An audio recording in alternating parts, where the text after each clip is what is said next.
What's good with my people, man? Salute, man. Salute to the Just Do family, man. We back with another one as promised, man. I'm back again. I see the thumbnail, man.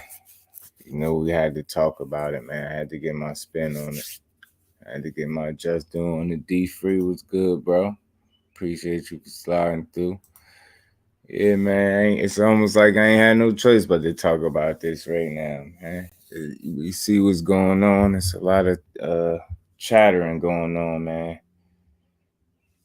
So at the end of the day, man, I think if we get the fight, if we get these fights that we want, I think everybody win. Everybody happy. Boxing win.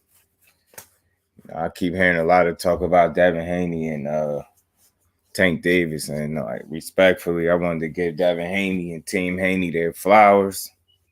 And salute to TWT, man, the winning team. Salute to my bros, man. Salute to everybody. MP was good, bro. Appreciate you for sliding through. How you feeling, bro? Yeah, man, I feel like I had to talk about this, man. You got the Tank and Haney being discussed constantly, man. You already know why. I mean, you got Loma potentially next, man. You just seen Blue drop a video saying Haney already back training for Loma or possibly Cambosa's rematch. It's a lot going on in boxing, man. It's a lot going on, man. We get Big Fish versus Bud, man. Everybody win, man. Everybody. And my question is, man, did we really wait this long for 5% from this dude? So you mean to tell me this dude, like a diva, had people wait all this long for 5%, man? And he could have just accepted this a long time ago and got this on with. You got Edgar Berlanga fighting this weekend too, man. And he fighting somebody that could potentially upset him if if not give him a tough ass fight. Potential upset, man. That was good, bro. Appreciate you for sliding through. How you feeling?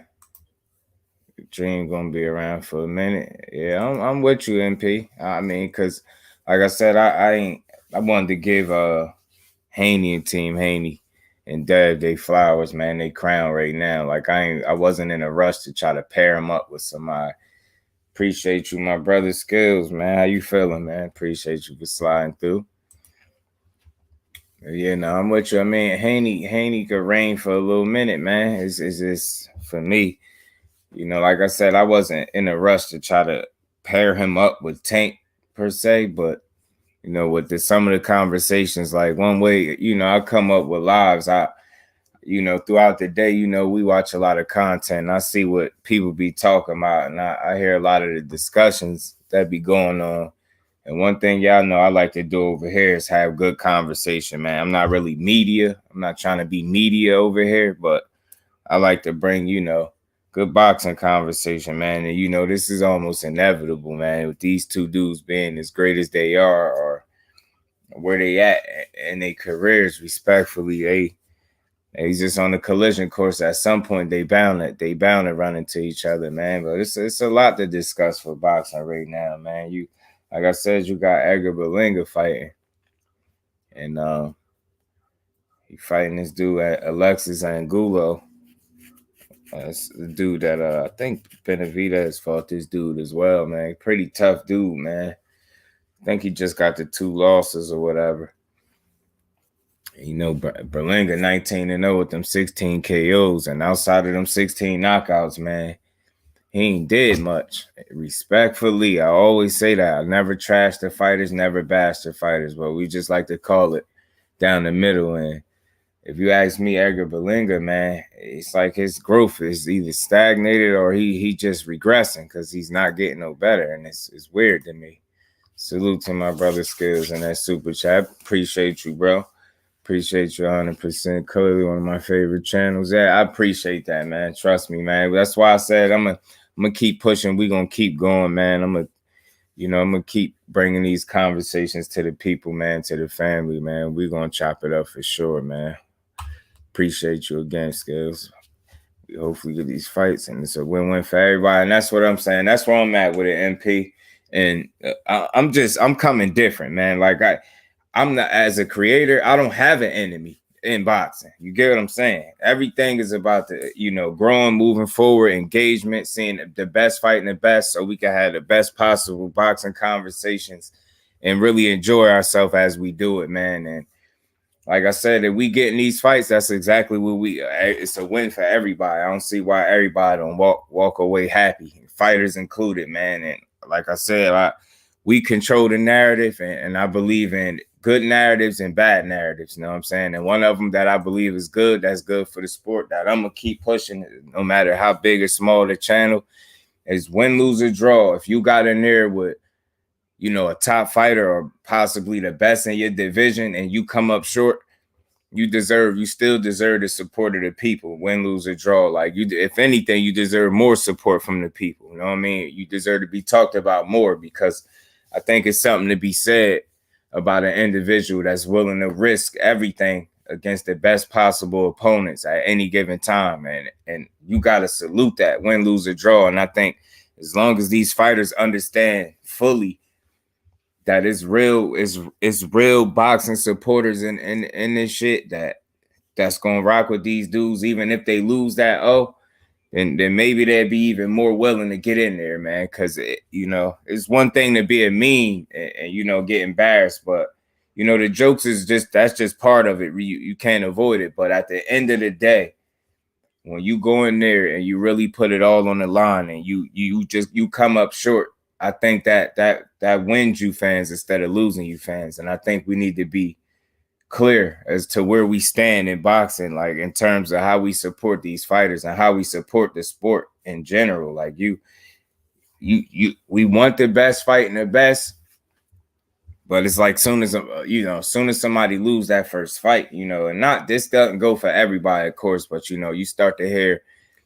this one got exposed or that one got exposed. Nah, they just got in there with another fighter that was a hell of a fighter. And sometimes that's what you're going to get. You're not going to win them all.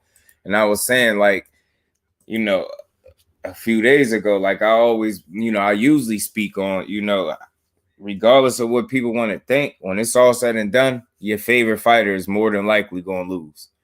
Like 9 times out of 10, you get what I'm saying? And it's okay. It's like, you might not think that right now, but you fast forward and you have to ask yourself, when it's all said and done, how many fighters actually retire undefeated with full careers, man? It's not something easy to do. It ain't nothing to sneeze at, but at the same time, I think we as, supporters got to, make sure we transparent with the people and we understand losses is part of the game. And it just got to be. It come with the territory. My bro Skinny was good. Southern T, my boy T was good with you. Appreciate you sliding through. Was good with you. This was inevitable, almost talking about this Crawford and Bug. I mean, Crawford. I say Crawford and Bug. Crawford and Spence situation. Along with, Dev and Tank. Tank mentioned his name before him and Kambosos fought. He said if y'all fought, he wanted the winner.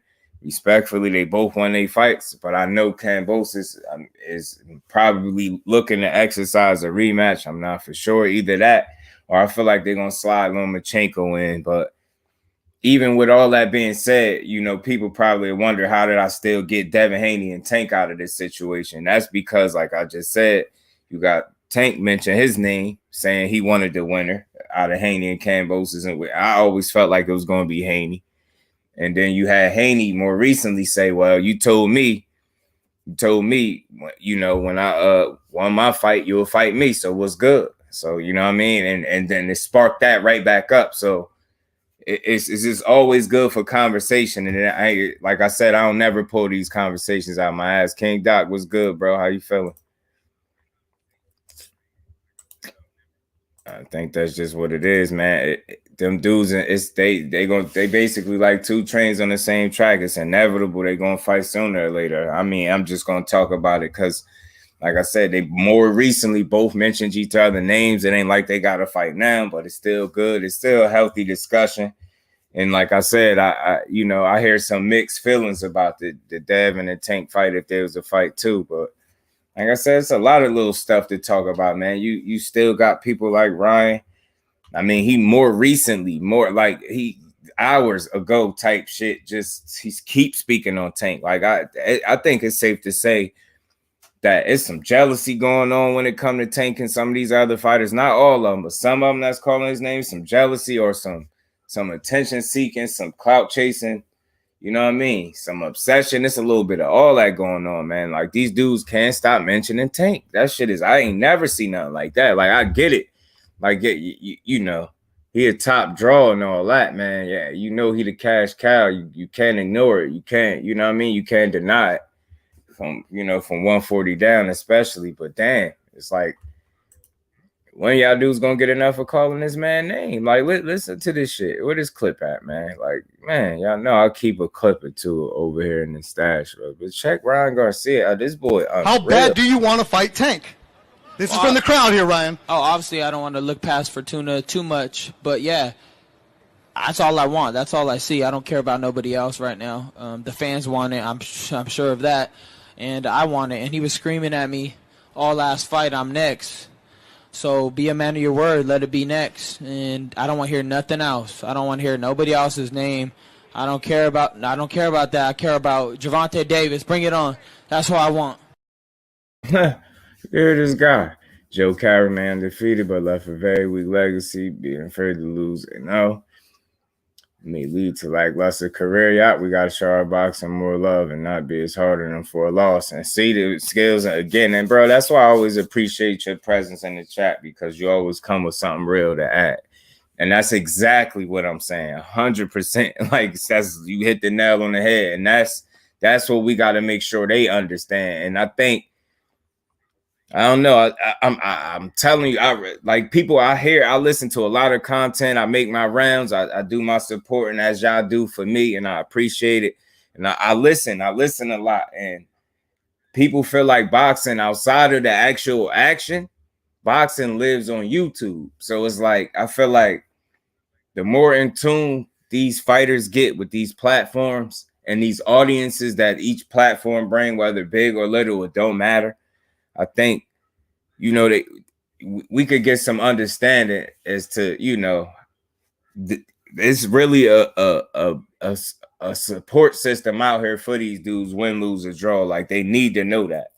And I ain't saying they scared and that's supposed to change everything, but I think it's just reassuring to let these fighters know straight up, you got people that's really rooting for them and pulling for them to do well as men and as fighters, man. And like I said, man, when you see these dudes moving accordingly, you got to salute it. Case avoid, damn it, man. Appreciate you for sliding through. It was good. How you feel? And that's just what it's all about, like that. And I think people too, fans alike, they got to understand, ain't nothing wrong with your opinion, but just be mindful of how you give your opinion. Like, sometimes that shit can just come off real hateful, like, and you know what I mean? It's okay to critique because they're in the business of, entertainment. It's fighting, it's the hurt business, but at the same time, they there to entertain, and they're gonna be critiqued from fight to fight. You know what I'm saying? The stuff they do inside the ring and out, and it's okay to critique the fighters, but like I said, you just got to be mindful. Like, are you hating, or you know what I mean? What's good, bro? What's good, pimp? I'm trying to make sure. And kicking and speaking on the inevitable that seemed like it had to happen, and just boxing in general. I see some things going around. I see a couple people speak on it, so I'm like, man, is we getting this fight? Because it might look like it, man. Yeah, man. It's I'm all in, bro. I'm all in on it. It's happening. I believe my folks. I done seen other folks say that shit set in stone, bro. I believe my own eyes too, and I know what's going on. And I use FanDuel every day. Been using it every day for about a year and a half. FanDuel don't put no bullshit up there, man. And I did my stream early, and I left that page up there for a reason. I don't know if y'all checked it out, but I put it up there, the date up there, and every fucking thing. You know what I mean, this shit set in stone, bro. I know, and I'm live on my journey now talking to you, but I know we didn't kind of, I know we so happy that this fight is signed, we don't even believe that it's signed. Yeah, I know. So, I understand, but it's real, y'all. We could be happy, we could smile, we could let loose. It's real. It's happening, bro. It's happening, y'all. It's happening. Case of what? You ain't get your shit in time, okay? Get in time, okay? You or E-Man. Everybody happy. D3 was good. What's going on, fellas? What's going on? Yeah, man, that's what it is. It's like, man, we can't believe it, but I could, because I felt like it was no way out anyway, man. I said it all along. That 3 belt pressure hit different. Facts. Boxing Lounge was good, yo. Was good, Boxing Lounge. I'm chilling, man. How you guys doing today? Piece of panel, piece of chat. We all right. It's way too much pressure on the boxer. Man, undefeated. Yeah. And that's just part of the game right there, especially when you challenge yourself against the best, man. Losses are like, of course, they don't want to go in expecting one, but it's just a reality. And that's what I said. If you really a supporter of it, you see a fighter go in there against the top competition or possibly the best in a division and come up short. All that, you got exposed. Now you just got beat by a fighter that was better than your ass. Sometimes you gotta know what you just seen. In some cases, some people are exposed, but I think that's overused. Right. Overuse it. You know what I'm saying? You gotta know the difference. Like, it's like I don't know what fight could we use? Cambosis Haney more recently. Like, I don't think nobody got exposed in that. I just think to a modern we seen what we seen. Oh, you just got back from the store? Yeah, I think he was talking to me. Hell yeah. I seen your other joint. You already talked about Tank. I mean Devin and Loma. Haney. Oh no. Up there. Hold on, let me. The other one was Devin and Loma. This one is Tank and Haney. Yeah. Tank and Haney. You asked, was that John 50-50? Do we think that's 50-50? Oh yeah. Do I think it's 50-50 fight? You already rapped about that? Nah. Okay. All right, you right on time, bro. I ain't even. Nope.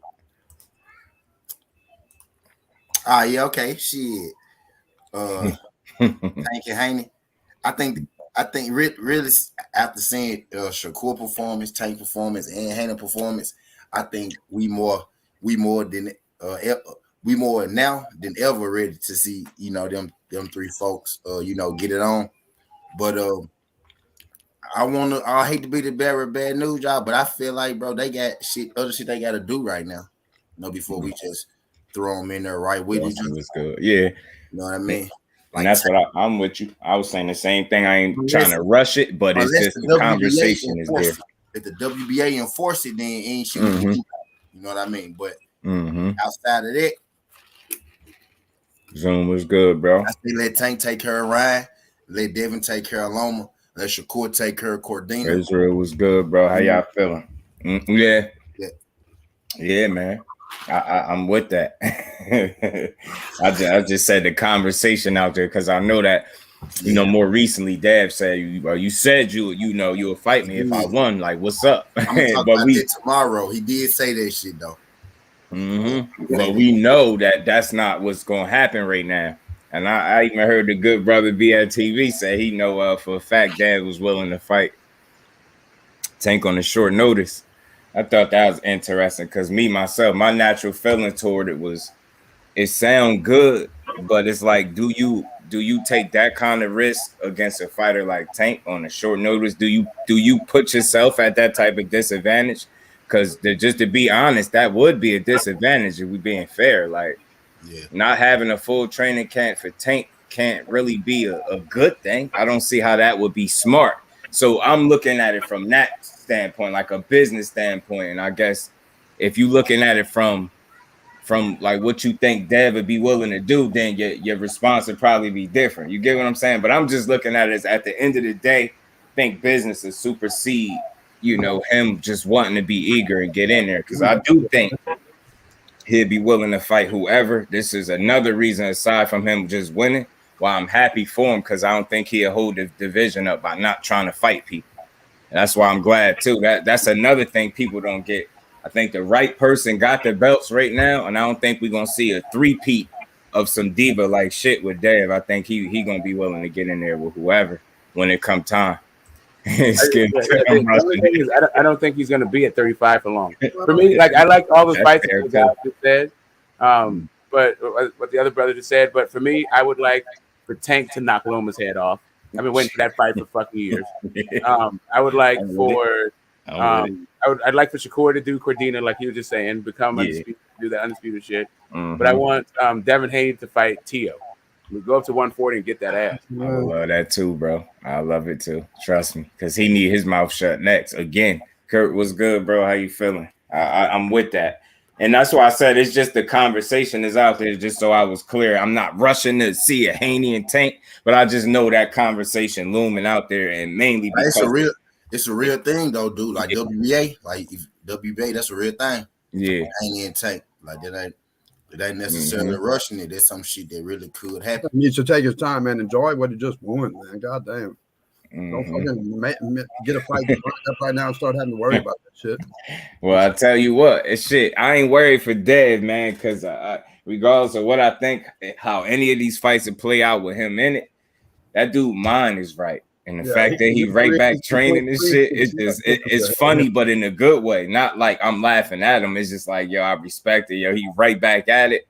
And he know what it is. Like, he got a bullseye on his back. I think he understand that. And whether it's a Kambosos rematch, I really don't think Kambosos could do nothing with him. And I just think a fair question is to ask. And this is just going off what they said. They said their government paid for that fight. Do you think they'd be willing to pay for it twice? Probably not. Being that he got beat that convincingly, like, do they really? Because, like, come on, like, all right, he can try to do some shit different, but I don't think he got nothing for Dev. I just don't. And he run his risk of Dev doing even better the second time around. Depends on the real numbers that come back. Who made money? They lost money, made money. With Dev, somebody spoke on that, but I had dipped out before he got into the numbers. Somebody was just talking about that today. No shit. Damn. Yeah, they was just speaking on it. And then that again, that's how that name, those two names come right up, because once you could speak on his drawing power, you know who they're gonna try to match him up with. And like I said, I'm not in a rush, because I would much rather see like he just said, man, like I like to see Loma get his and Haney, not right now. Haney versus Tank. The biggest lightweight fight, good question is how long Haney really gonna be there too. I know he say he got the nutritionist and all that, but realistically though, how long? Like, do he? You know what I mean? Do he stay there? Like, is it a one defense and out type of deal? I don't know. Like, or do he got at least 2 more fights? You know what I'm saying? At least.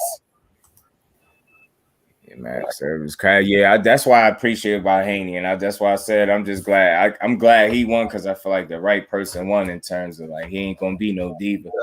So he gonna give us the fights we want. So it's only realistic and fair to just speculate which way it's gonna go, because you know how boxing is. It's say one thing, you know what I mean, but then they go in another direction, or some stranger things have happened. You know how that go, and it's like I don't know. It's shit. Kambosos ain't winning no rematch. That shit is gonna be funny. Gonna be his ass. You're just a fan out in the public. You know, you're not on YouTube in the boxing section right here. You'd never know that shit goes on in boxing. Never know. Media don't talk about none of this shit, man. And then you know what? That's why when I call it the backside of boxing, man. When something pop in my head, I try to talk about it right then and there, because I know if you try to wait, be like, you know what, I'm gonna just wait till tomorrow. Something whole different to be going on. It'll be like, well, damn, that shit changed from day to day. So I don't know. I like I said, I wouldn't be surprised if he squeezed Loma in the mix with Dev, man. I see it. I really do.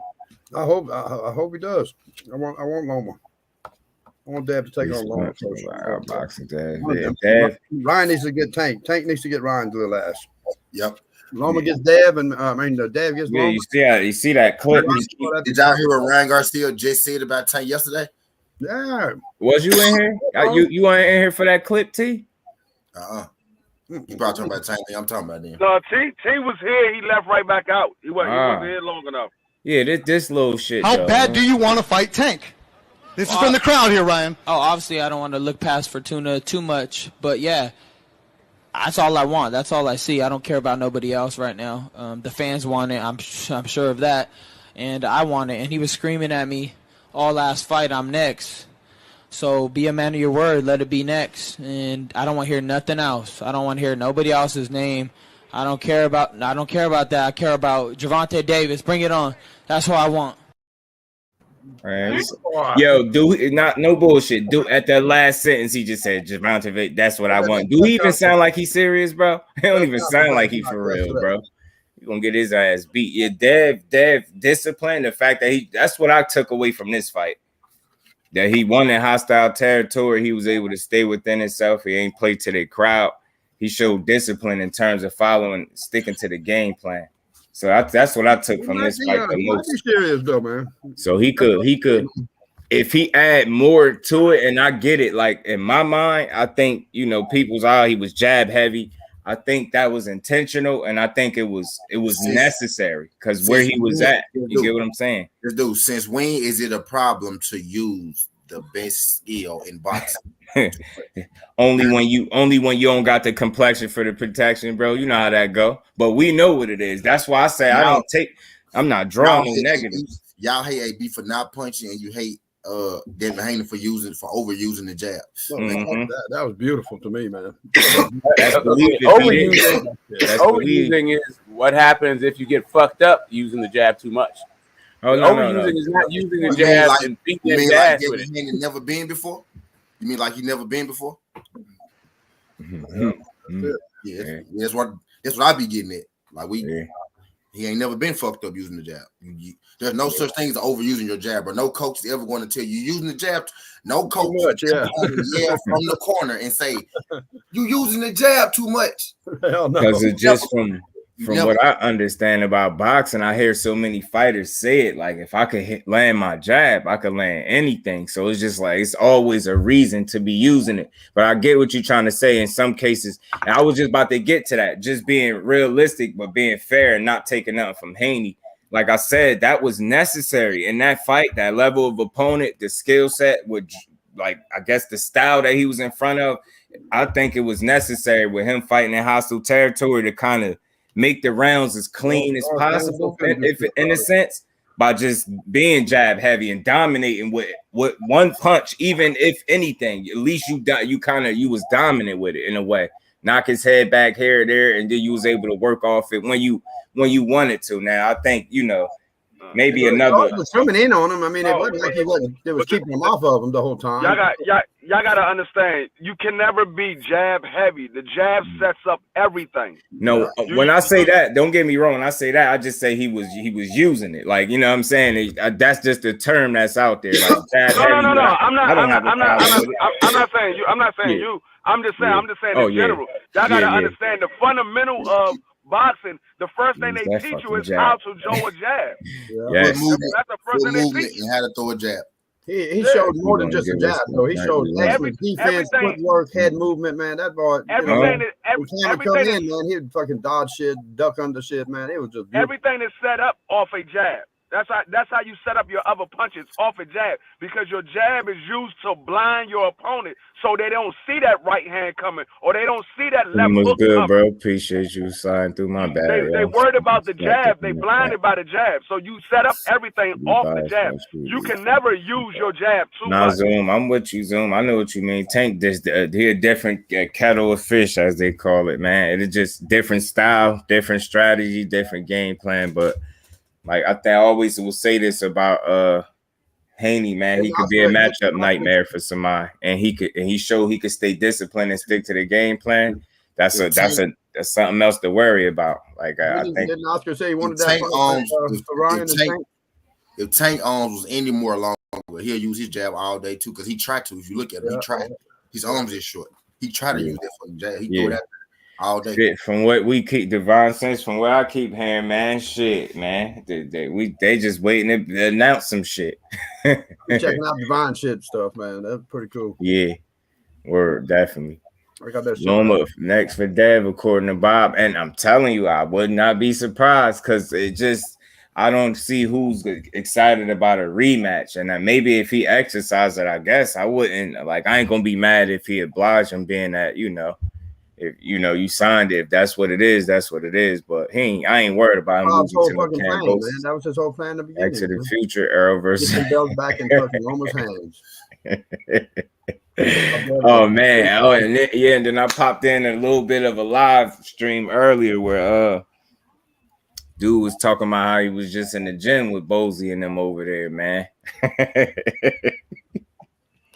he said Bozy, like, man, look, they trying to come for everybody right now. Spence, Crawford, whoever. He said they know they probably not gonna get it, but they coming for whoever. Like, you know what I mean? They want all smoke, boots ready. Like they on one. They trying to get theirs right now.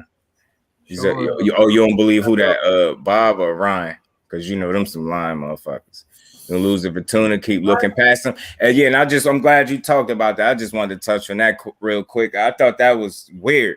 You spoke more on Tank than you did Fortuna, you weirdo. And I know you try to save face when you say, like, you know, I don't want to look past Fortuna too much. No, that's just exactly what you're doing, bro. I'm sorry, because you spoke on him and you fall for the media shit. That's why I like Charlo, man. Yeah. They asked him about Crawford to the point he said, yo, don't ask me nothing else about him. Don't ask me that shit no more. Instead of fighting Brian Castano, don't ask me that no more. Like, you got to take that and you got to control that shit, man. Like, don't keep letting them ask you questions that's just, you know, unnecessary. You don't need to keep all the people on TikTok, man. They tell them that he's gonna beat Fortuna, no problem, man. So yeah, Dad was masterful. I ain't mad at him. Like, anybody that's complaining, that's because they wanted him to be more reckless, so he could got caught, so he could have made it a better fight, so he could have talked more shit. That's all. And that's why I say I walk away from that appreciating it. I'm not knocking that man. It was smart. It was necessary. He was in enemy territory, and I felt like Jad helped him control the rounds and like show some dominance in there. DP was good, bro. What's good with you? Georgie's face was swollen because of that jab fact. Say, hey, yo, did y'all hit a reporter? Did y'all hit a reporter, bro? Damn, I wish I had that clip. The reporter tore his ass up. What'd he say? Something other than the jab. I mean, you know, maybe a couple right hands. The reporter said something, but your face, he said, but I'm sure your face would be the same if you got in there with me. Some shit like that. Basically, he down there want to smoke with the reporter. He was trying to say, like, basically, you just said a jab, but your face, though. Like, I love when they call him out. Yeah, man. What was up with your face, though? The jab did that, too? Well, all right. Well, he's fucking you up. Give me that jab, then. Fuck it. Highlight reel, yeah, man. He not beating Dev. Dev is just too smart for Ryan Garcia, and Ryan Garcia relied too heavily on his athleticism, which is going to be interesting to see how his career play out as he move forward. Because the minute he get to a point in his career where that start to fade, he going to be even worse off because he not opening no skills. He just keep coming in trying to be faster and stronger than everybody, and you know it don't work like that. You could tell he be looking for the power shots. You could see it when he fight. It's a different Tank. It's levels, man. You mean Ryan Garcia? You mean Ryan Garcia relies on his hand speed because he ain't athletic at all? Yeah. I just say that because that's just I feel like that's part of the athleticism. You got your natural gifts. You just want to be fast. Yeah.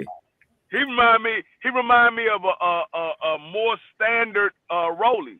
Both of them niggas just go off of hand speed and power. That's it. I'm telling you, bro.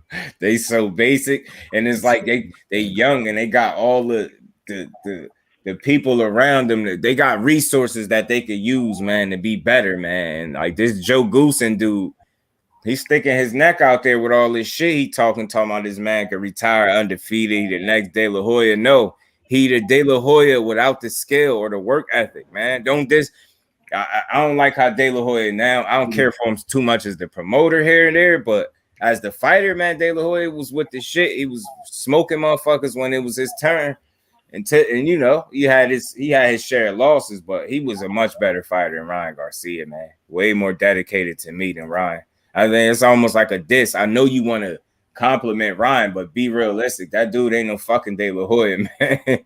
He ain't, yo. Ain't even close. Not even close. De La Hoya was a much better boxer than Ryan Garcia. Mm-hmm. Way more punch variation, more skill.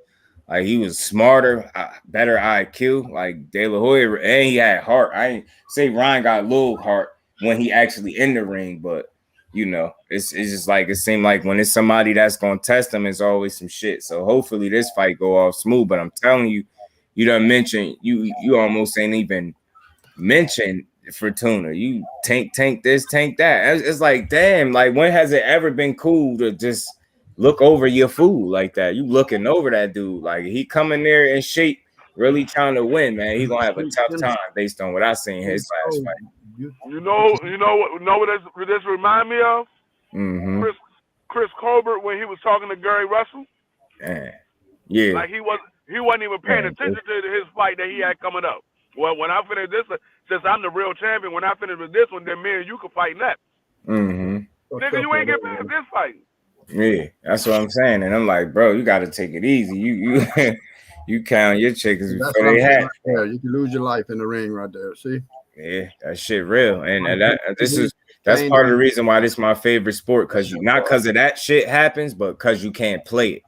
Nope. You know what I'm saying? And that's why I say, well, you either gonna you gonna really fight, or you just gonna be a popular boxer, or you gonna be a great one. That's that. I always say that with Ryan. He really stuck between that.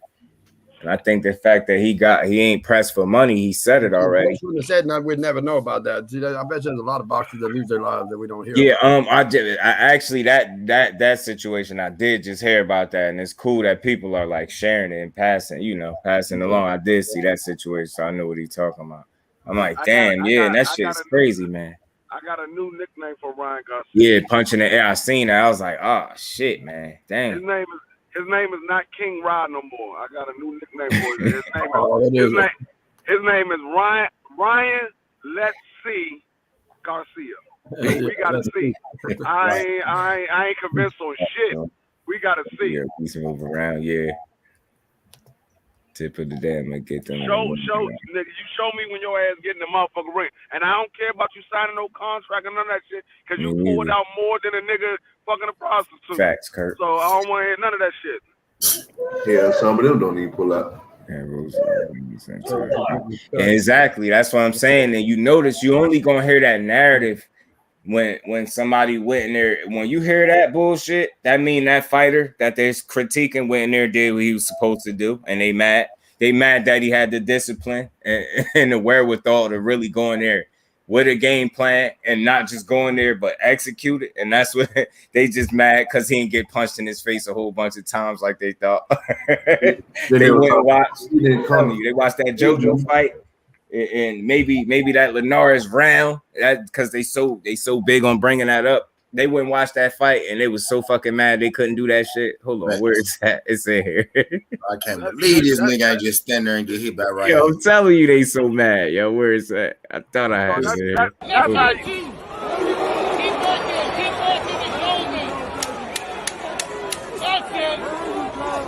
That's it, Jojo, right there. Under the job.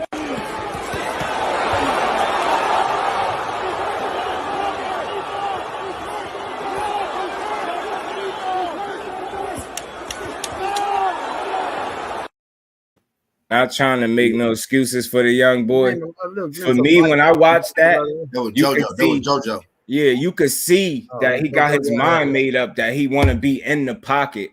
And if you're in the pocket, that means you're gonna take more risks. So naturally, when you take more risks, you're gonna get hit a little bit more. I'm not trying to like make an excuse for him, but that's just how I interpret that action right there. I don't look at it like if he want to, he don't take none of them shots. I fucking seen him do it. If he want to, he'd put himself in position for JoJo not even to be able to land those shots right there. And I felt like he was comfortable. People might not want to speak on it. They be liking to call him Chinny, but I don't think he gave a fuck about JoJo Power in that fight at all. It's one thing he did hit him, but then speak on the other side of that. He was right there to be hit. He fought him. He stayed there, and he good times, man. He ain't really do nothing to him. He was eating them bitches. We talk sports was good, bro. How you feeling? Scary Spikes was someone who was hard sparring. He was in shape. He didn't cut a lot of weight. Yeah, man, that's crazy, man. Big Texas, salute, bro. What's good with you? How you feeling? Ryan got some. Yeah, man, he might be. You know, because he got a track record. He hurt him a few rounds. He never hurt him, man. What's good? What's going on? How you feeling? Haney wasn't hurt at all in that fight, man. And that's what I'm saying. That's the part of it that people probably don't speak on too much. Like you say he was getting hurt, but like or he was getting clipped. Yeah, some people did try to say he was hurt, but man, he stood in the pocket when you got hit a couple times, but it didn't phase him. He made a conscious decision to try to be more entertaining, and because of it, he took more risks and got hit a little bit more than you used to seeing. And I think people overanalyze that. Like he could change that. That didn't have to be the case, and that's what he just showed you. Like he could fast. Kimbo. They saying Devin was hurt in the JoJo Diaz fight. Yeah, I heard people saying that. I didn't see Devin hurt in the JoJo Diaz fight. Cam was saying he hurt Devin. Cam was saying it too. Cam is something wrong with him, yo. He might hurt Devin a few rounds. Cam was saying he hurt Devin. Yeah, he might be worse than T.O. Yeah, he didn't hurt Devin, man. I know he connected a couple good shots with him, but it didn't phase him at all, yo. At all. So whoever said that he was chinny, that Devin's chinny, fuck. Nah, man. I mean, people got to put something in perspective. Like, let's be, I could just jump the line a little bit. Let's say him and Tank was the fight. Let's be clear about something. Getting knocked out by Tank do not make you chinny, man. If you think that, something wrong with you, man. You got to understand what chinny is. And even with the Linares getting buzzed by him, is like, dude, that's not making him chinny. Hold on. Do not punch in the back of the head. And it was that right hand, that short right hand by Linares. That's the punch that I knew was going to be the money punch. That hurt Devin Haney. It's a short right hand.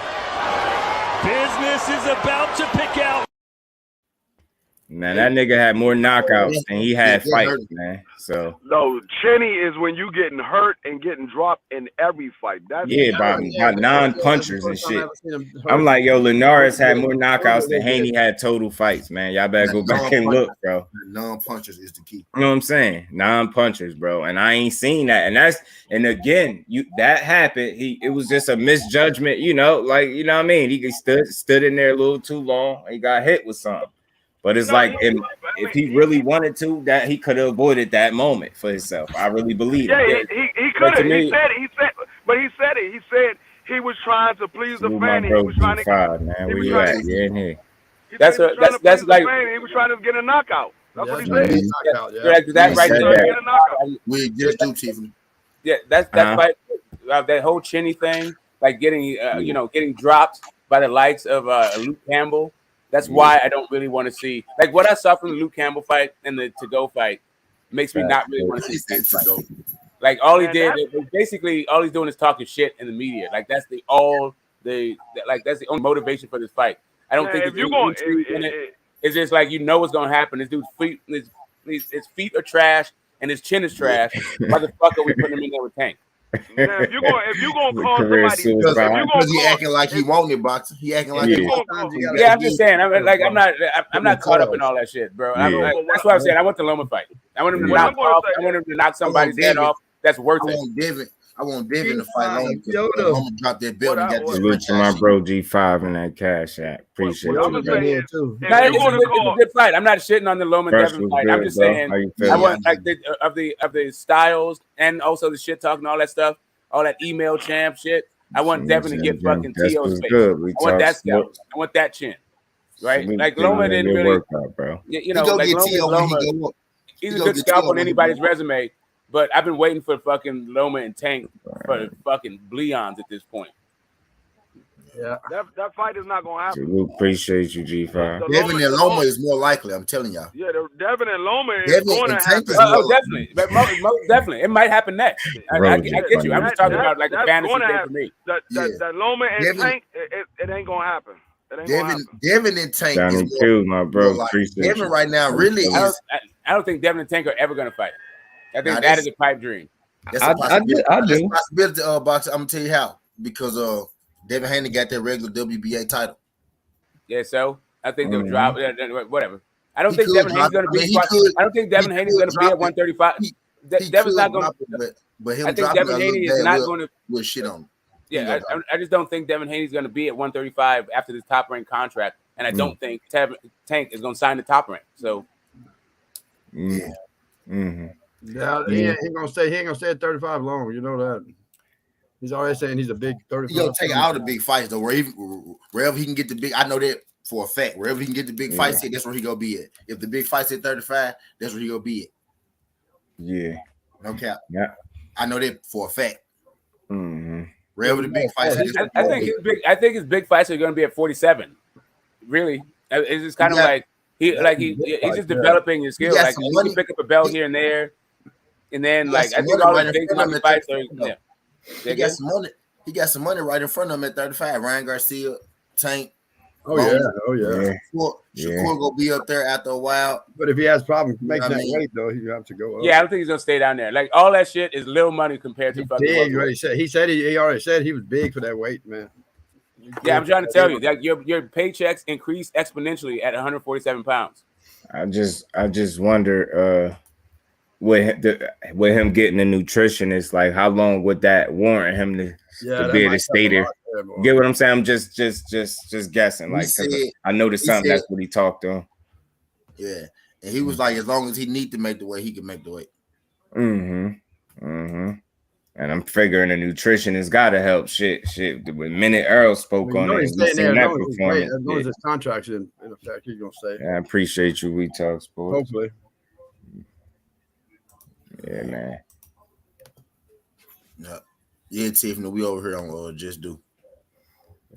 Definitely, especially Tank was 5'11". Shit, Tank was 5'11". I always said that too, man. That dude was taller and longer. That shit, longer arms. That shit would not be fair, would it? That shit'd be cheating, man. Tank has the height and the arm reach of Monster anyway. Yeah. Tell me, that shit'd be crazy, yo. That shit'd be like cheating, man. Tank would be taller, yeah. He'd be dangerous. He's already dangerous, man, but he'd be way too much. Well, I guess that's why he packed that motherfucking punch like that. It's like, because what I always say, whenever he put a lot into it, whatever he been through, he put into his punches. Because he be trying to punch through you, man. Tank put the whole struggle into them punches. Yo, exactly. That's a better way to put it, bro. Yeah.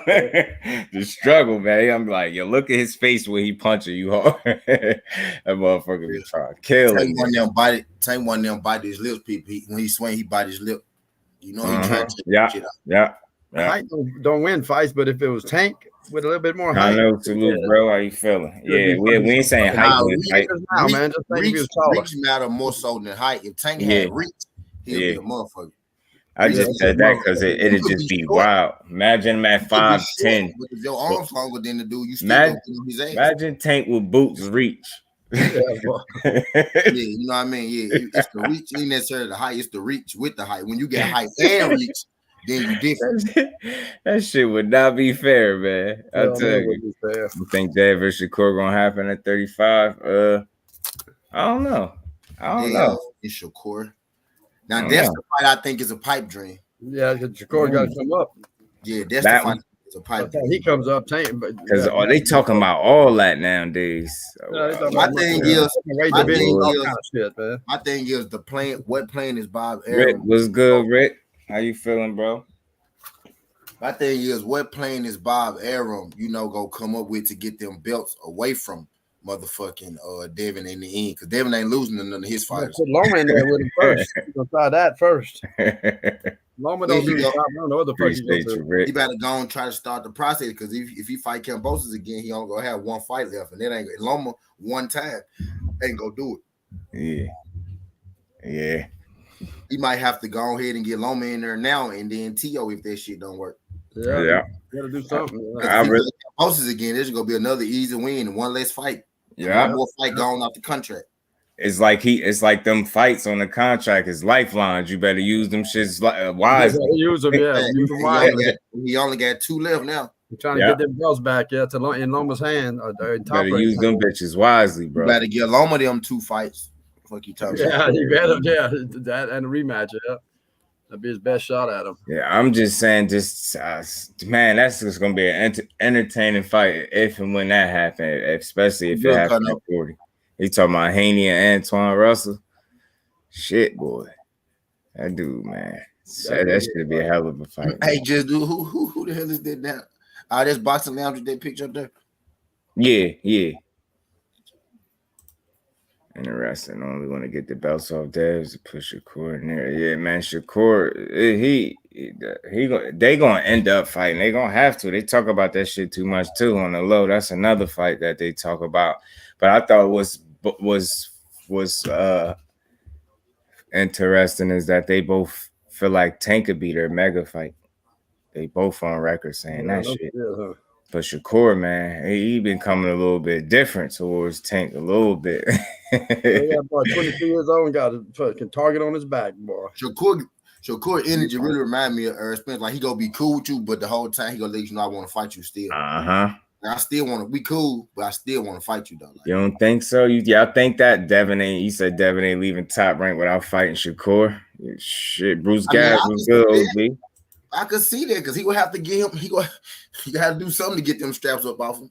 Yeah, have to pull something out. I mean, the reason I say that's the pipe dream because he in a different weight class, but I most definitely could see if what I'm saying is he got 2 fights left. So if he fight Kambosos again, he go give Loma a shot somewhere because that's what he wants with the belts. So if Shakur and Devin go fight, that means Loma would have to be next. I'll tell you that for sure. Ain't no way he finna let Shakur fight Devin. Because what if Shakur beat Devin? Loma ain't beating no fucking Shakur. Hell no. Nope. His best shot right now is to go through Dev, to get them belts back. That ain't gonna be easy. Yeah, they don't like talking about that because they erase history when you the great Lomachenko. They take losses off his resume and everything. Yeah, that's great. He was great in amateurs, man. He had a great amateur fucking thing, but that's why I say that wear and tear be real. I guess people be thinking I'll just be saying that, man. Yeah, you had all them amateur fights. It's still fights, motherfuckers. Lomachenko, the only dude I know where I see them folks say, 13-0 since his last loss. I'm like, what? How you gonna say fucking 13-0 since a loss, bitch? That ain't real. That nigga got a loss. The nigga no 13-0 since a loss. That nigga 13-1. Say his fucking record. Yo, for real. Yo, they crazy, bro. What is you talking about 13-1 since his last loss? Well, say his last loss, motherfucker. Yeah, that is their only hope, Johnny Q, when you look at it like that. Because, like I said, I don't think Loma are beating him. And I don't, I guess T.O. done with 35. So, but he's still running his mouth. Oh, fuck yeah. T.O., man. He's getting there and fight somebody first and beat somebody before he starts running his damn mouth, man. Facts. God damn. T.O., weirdo. You got your ass beat. He is. Down, boy. The last fight. Then now you're going to run your mouth now still? God damn. That's a fact. Man. Damn, I forgot I'm live on my joint. I'm eating like a motherfucker. I got my camera up on my side. Yeah, that's a fact, though. Damn. Pound for pound, 16-2. That's why I always say hypothetically, just give Dev that record, 16-2. They'd be like, two undisputed. Yeah, they'd laugh. The thought of him even competing for undisputed would be laughable to them. If he had one loss, best friend now, man, Shakur. You know what I'm saying? Yeah, like I know it. They'd be like, what, man? There you go. Salute, bro. How you feeling? I hope not. I mean, I hope if he stay there, he could continue to get the fights he want. Because the minute they smell that, he need to head for the hills too. Yeah, T.O. on whole time, man. That's why people calling his bluff. I was speaking on it yesterday. Like I said, Jose Ramirez and his manager, his promoter, whoever's promoter, called him out. Said he a motherfucking lie. Said they'd fight him in a heartbeat. He said, said fight T.O. in a heartbeat. Josh Catterall got in the mix. I told you Regis got in that mix. Said Matias called Regis out a while back. So 140 got smoked for each other. T.O. got called out by they always calling this bluff, bro. Catterall too. Catterall got in the mix. Theirs was a little more peaceful. Their exchange was like a little more respectful, but Regis seemed like he was just letting it be known, like don't put my name in the same sentence with what do you say, Jose Ramirez? They said Josh Taylor, a bitch. they was just going off a little bit. I said, look at 140. They act crazy on Twitter. I don't know what it is about Twitter. They get crazy up there. I don't got no Twitter. I think I need to get one just for them. Nobody's fighting right now, man. They ain't got nothing to do. Antoine fighting in July. Hope he gets Tio. They know he'll beat Tio up, and I'm not just saying that. I promise you, I'll put money on that. Antoine Russell beat Tio up, and I guarantee you, he'll rough him up and have him looking crazy. You think Kambosos had him looking crazy? Oh man, imagine when somebody really could make him fight and got the size to. Nah, because Kambosos is a small dude. Antoine Russell will muscle him. I really truly believe that. I could see Tio. I didn't realize Kambosos was that small, man. That broken shoulder roll shit that he be doing, I could see it not working. I really could see that. Tio should fight until he gets his mind right. Yeah.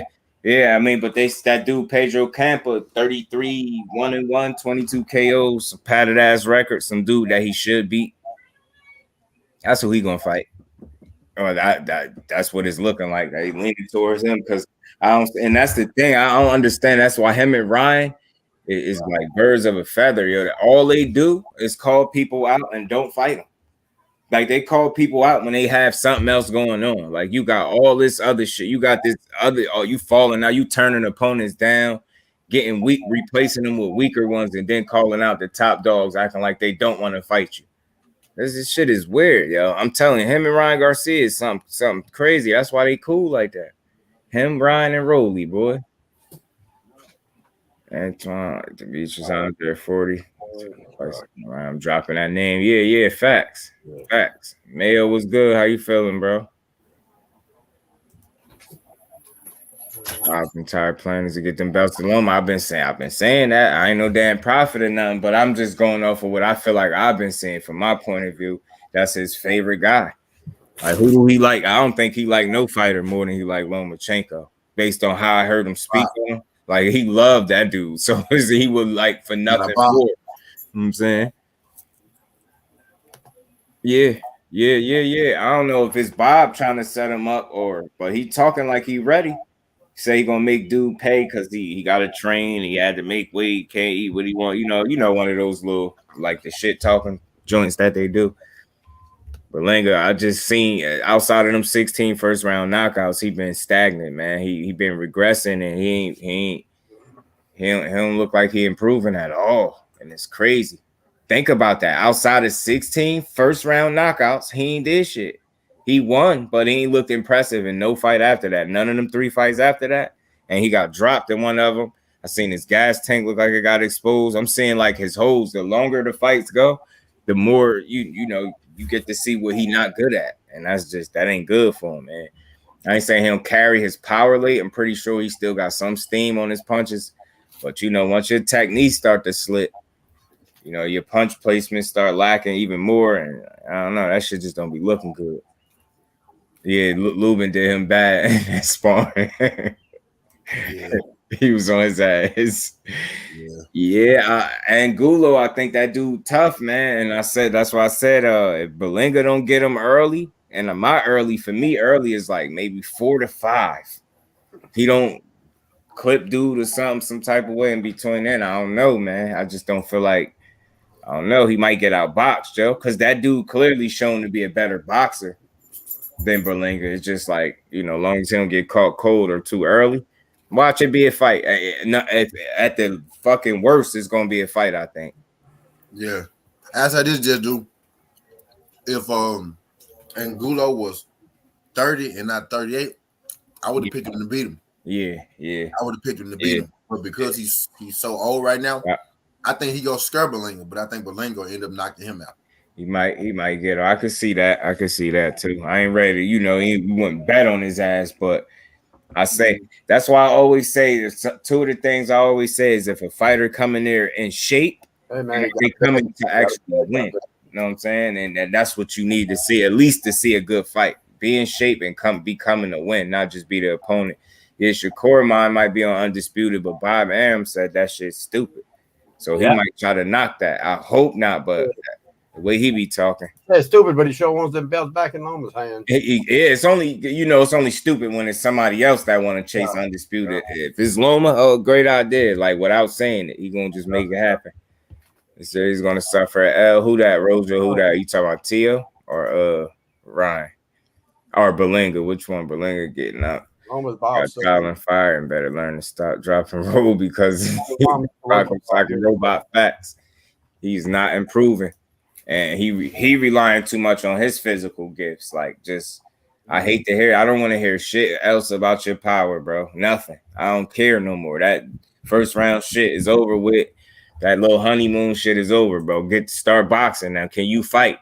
That's how people looking at you. And I said it. I called it. The first fight that went the distance, I called it. I don't know what made me feel like Nicholson was going to take him the distance, but I'm like, for some reason, I don't feel like he's going to knock Nicholson out because people are almost expecting it. And I think this dude, he been around a little bit. He been stopped before. So if he get hurt, it ain't necessarily over for him. And you seen him get hurt several times in that fight, but he just kept fighting. I was like, look, man, you seen Berlanga kind of get exposed. I don't even want to use the word exposed, man. I want to see you just seen some holes, you know what I mean? Some shit get exploited, should I say? You know what I'm saying? Some holes in his game, and he did it.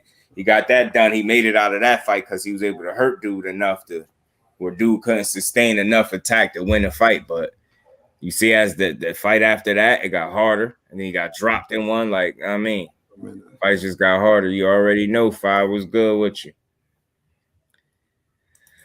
It was Morrell with Savage Berlanga. Oh, Yeah, hell yeah. That should be a slaughter. Berlanga's gonna lose soon. Look at the 160. This dude is no conversation with the top guys. Factors, and that's I wonder what they working on in the gym, because I don't care, bro. It ain't no way you saying you working on all this shit and then you get in a fight and don't show none of it. You know what I mean? Like, hell no, ain't no way you working on this shit. What is y'all working on in the gym? You strong ass motherfucker. Like, outside of that, like, he naturally strong at that. So it's like, dude, what are you working on in the gym? Then they be having access. Like I said, man, some of these dudes, and I ain't knocking it. I like to see people eat, do their thing, live, and be happy. But I think some people, they get spoiled real fast, man. They get a whole lot real fast without really proving shit. And that should be starting their growth, I think, too. Motherfuckers be smelling themselves instead of working. Coming in there trying to blast everybody out like he's down on the scorecards.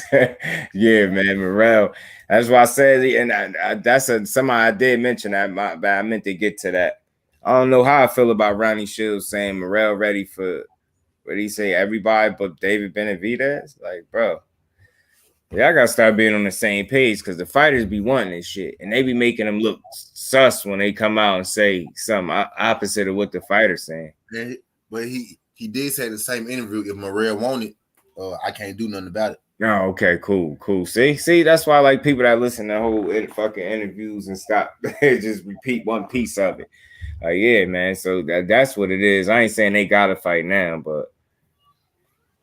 Too much, yeah. That's what I'm saying. That I don't know, man. I just think whenever it's a risky fight, it's easy to dismiss it by saying he ain't ready. It's easy. That's the easy way out of it. Nah, if he said it, fuck that. It'd still be a name on your resume, and it'd be pretty much better than the rest of the motherfuckers you fight. Yeah. Fight of the year, man. I'm telling you, I really think they styles are mesh. And they really test each other both ways. Like, it won't be no one-way try. I think that should be a hell of a fight. And I'll say this, the smarter man gonna win. But it ain't gonna be about the power and speed. It ain't gonna just be that. It's gonna be a combination. The smarter fighter is gonna win that fight. Whoever's smarter on the night.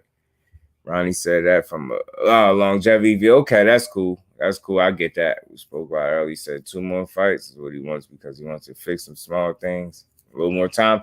I'm cool with that. Now, you know why I'm cool with it? Because he's under 10 fights. So I'm cool with it, though. I'm cool with it if, like, I know, you know, that at some point they going to be chasing for that. I'm more of a patient boxing fan. I ain't saying I want shit that had to wait for years, but I don't be feeling like everything got to happen right now. Because that's how, if you think that's how people talk, like everything got to, Haney got to fight, he got to fight Tank right now. Did you hear what he said? It's like, I ain't saying that's exactly what everybody say, but that's how it goes. Like, he just beat Kambosos.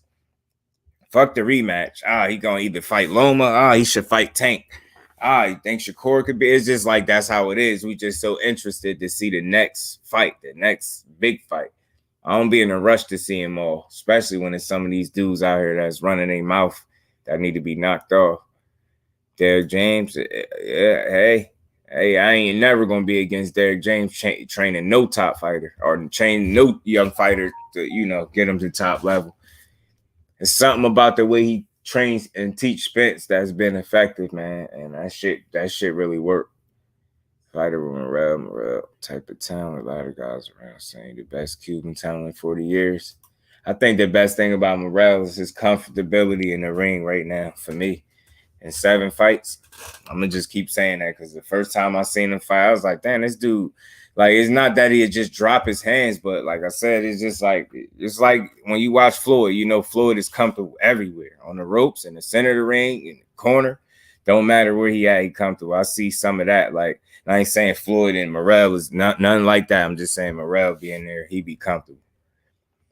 I know Morrell can fight out the back foot if he wants to. Yeah, he could. He could for sure. Alone with 34 years old. 18 fights. That amateur nonsense is way overrated. He was a very experienced fighter up in his 20s fighting kids. Yeah, that's what we always get on him about that, Kurt. We be on his ass a little bit. It'd be cool. I love Morrell. Ronnie Shields. Ronnie Shields is a real dude. He a good trainer too, though. I think they continue to build, though. That's what people do to Canelo. What's that, Israel? What they do to Canelo? Shoot the link. I got you, bro. I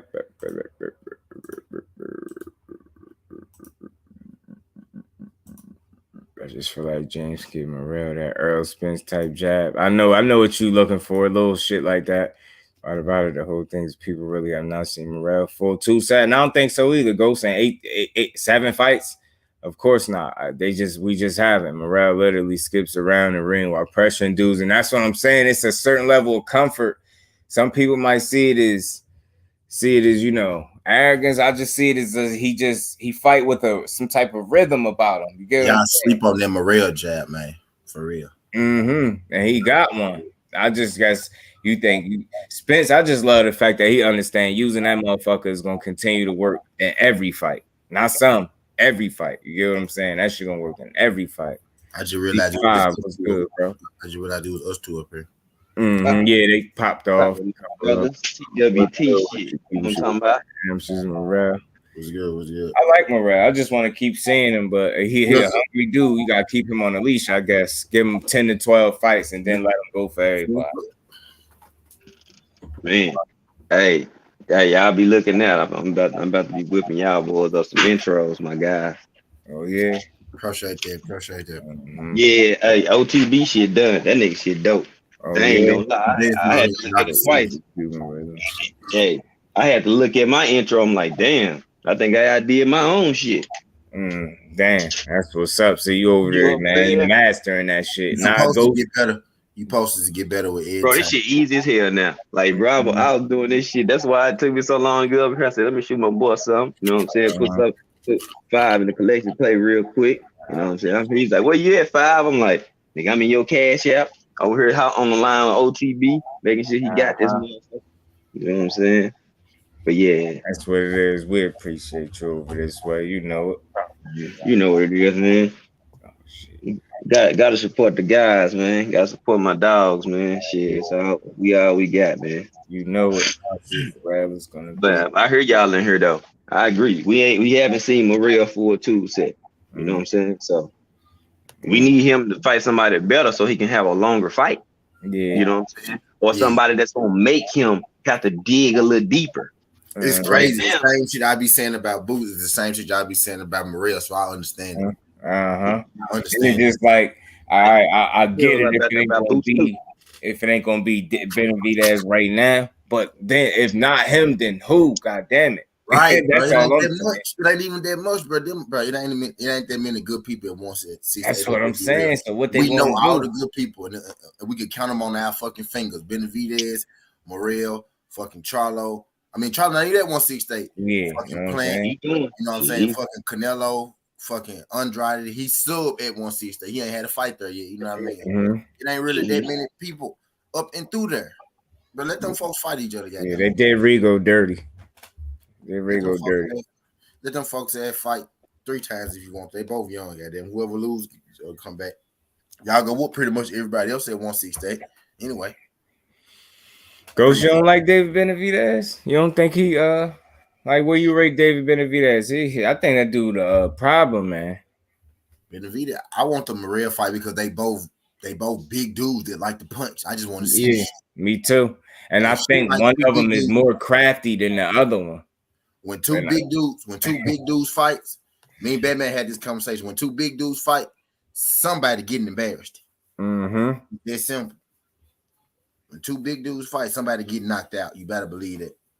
Yeah, I heard about that dude you talking about, Ghost. And that's what I'm saying. He a crafty dude, Morrell is, man. Fuck if he wants to smoke. Then the smoking Steve. 68 is better than 60. Shit, man. Bro, this how slow 68 is. Some of the best fighters at 168, they really at 160. No, for real. That's how serious that is. It's a fact. Best fighter at 168, y'all want him to fight a dude at 160. That's how bad 168 is. Yeah. The only guy saying is he has no defense. He's the best straight line puncher. Has a good pace. That's where it ends. Yeah, he do got a good hell of a like.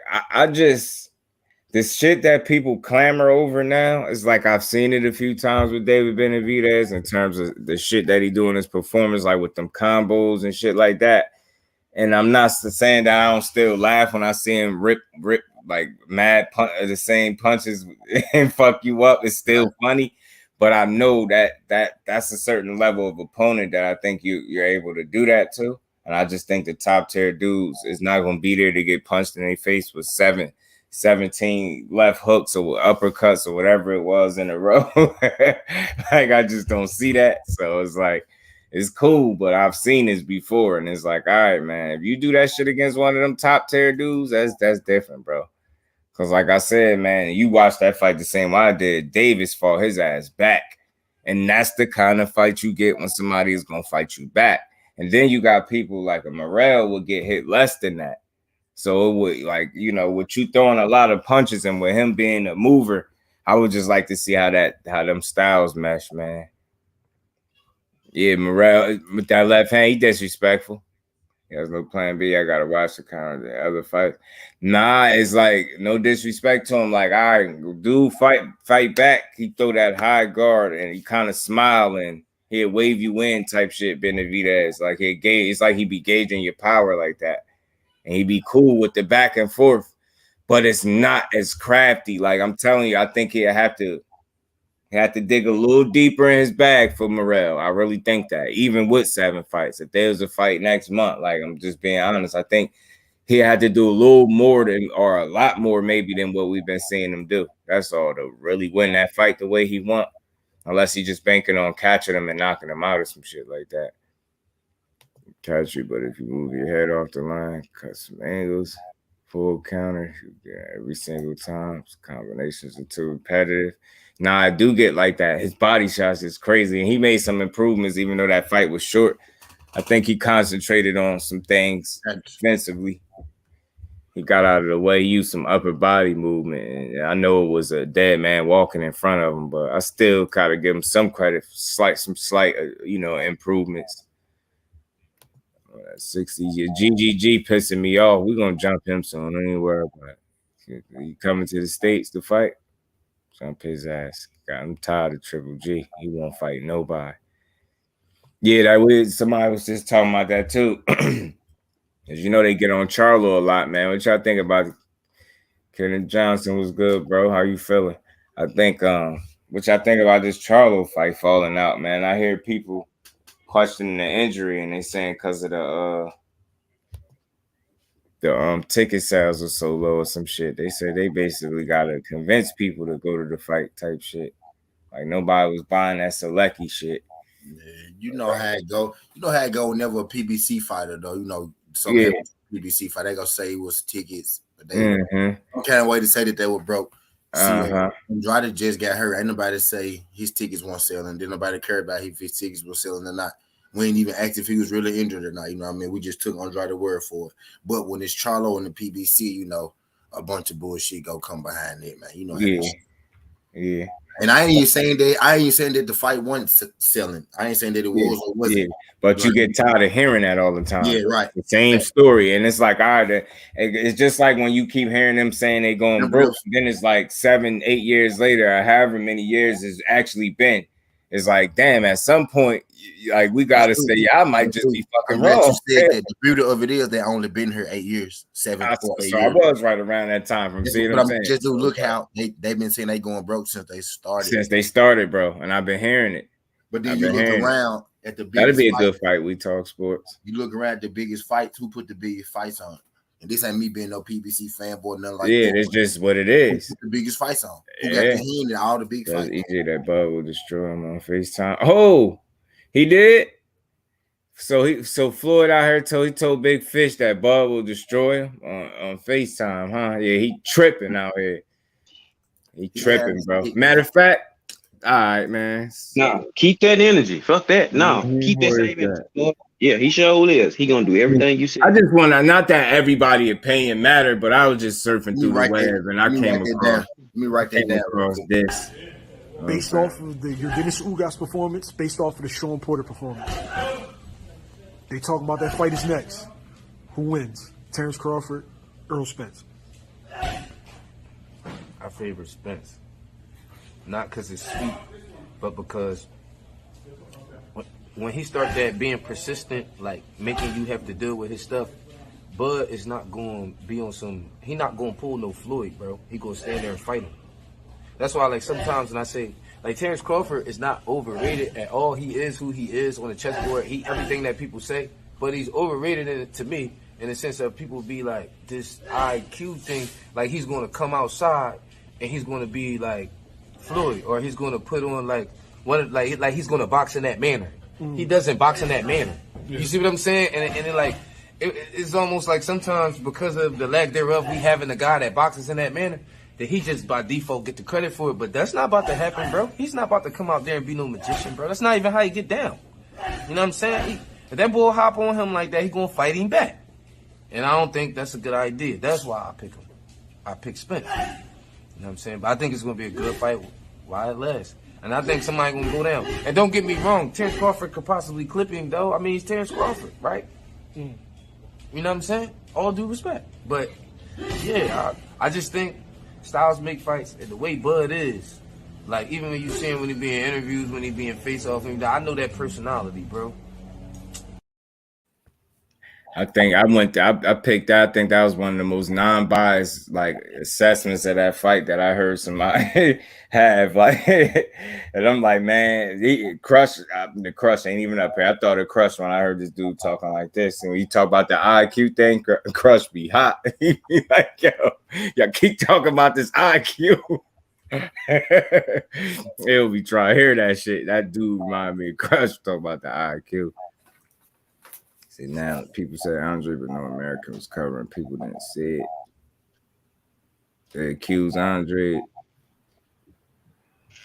Yeah, no, David Lemieux, he was food. If I ever saw in life, he was food.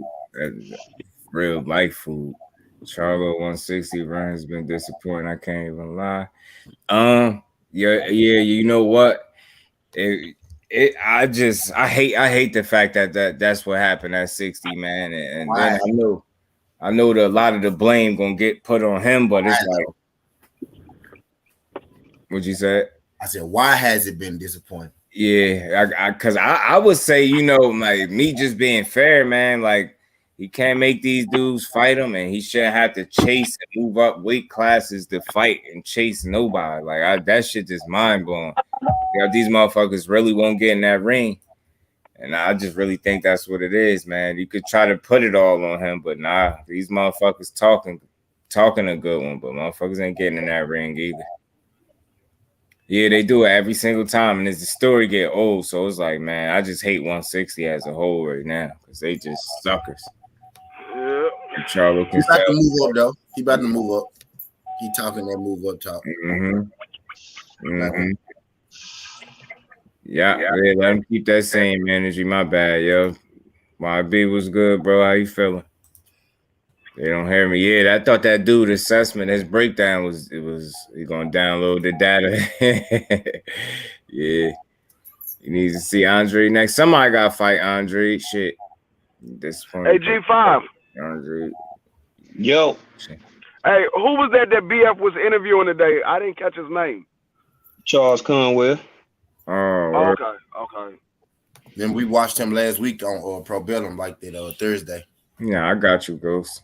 Yeah, somebody got to work that out. Hopefully they figure that shit out because at the end of the day, they need each other more than they want to believe because they need big fights. That's why I hope they need to start looking at it like that. Than anything else, put anything else petty to the side and just look at it as y'all need big name fights, man, where y'all possibly could make some money with each other. Something. GGG and Canelo dug them. Yeah, I'm tired of Triple G, man. He gonna get beat up by Canelo again and then retire or some shit probably. I want both of them to get beat up. Right. I want Triple G. I'm tired of both their ass. I kind of want Triple G to knock Canelo out, but I kind of want Canelo to beat. What I want in a perfect world, them niggas to beat each other up for 10 rounds and then Triple G knock Canelo out. I want a double knockout. I want to see both of them hit each other with a flush shot and they both fall out. That too.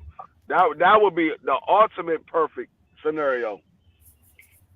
But I want to see Triple G lands a right hook. Canelo scenario.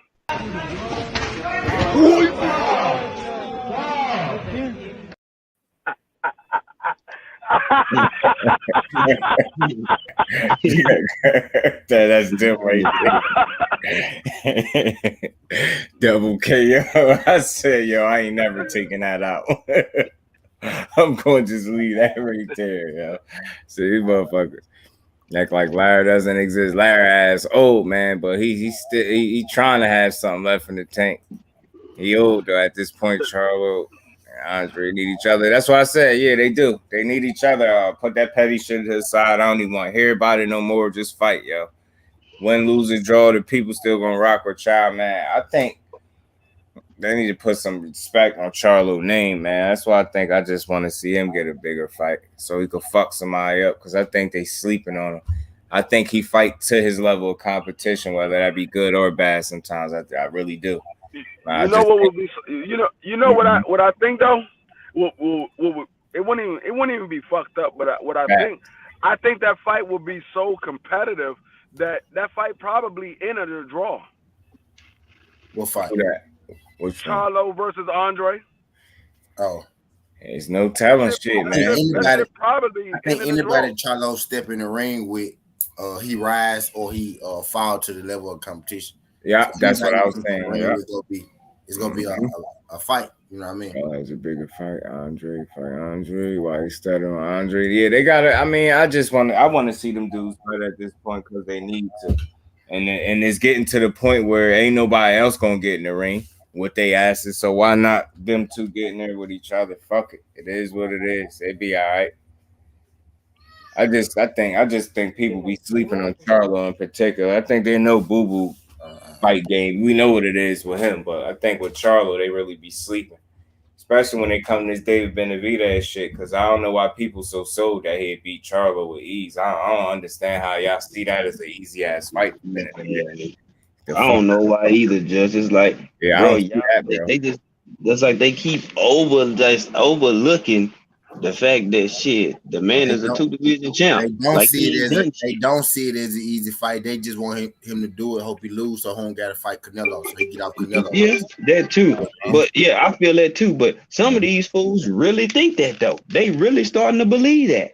Oh yeah, man. Well, yeah, nah, he can't handle that shit. He can't handle that. What has Benavidez can't handle Charlo power?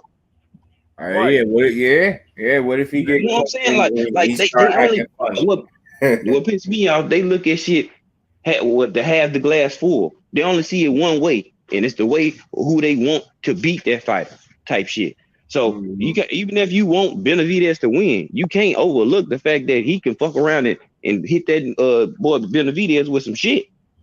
You know what I'm saying? Like, man, I just shake my head. I'm like, boy, y'all gonna quit. Keep on. Y'all keep this shit up. Keep that same energy. Then when the fight don't look like what y'all wanted to. I don't know, man. Then I ain't from Texas, but I've just noticed the hate be weird. Like, all right, bro, what y'all be singling people out? And then when you look at the players involved, you like, hold on. Got an undisputed dude here. Multi-division champ here. He one fight away from undisputed. Y'all hating on people that's winning, like, cause I don't get it. Like all this other shit people be talking about. Nah, man, let's just focus on the fights, man. Stop picking out stupid shit.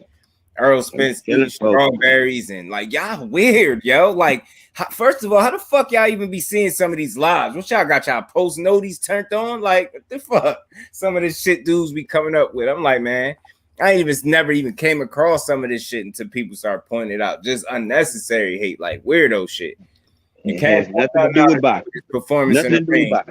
So you gonna talk about some shit he doing with his girl, bro?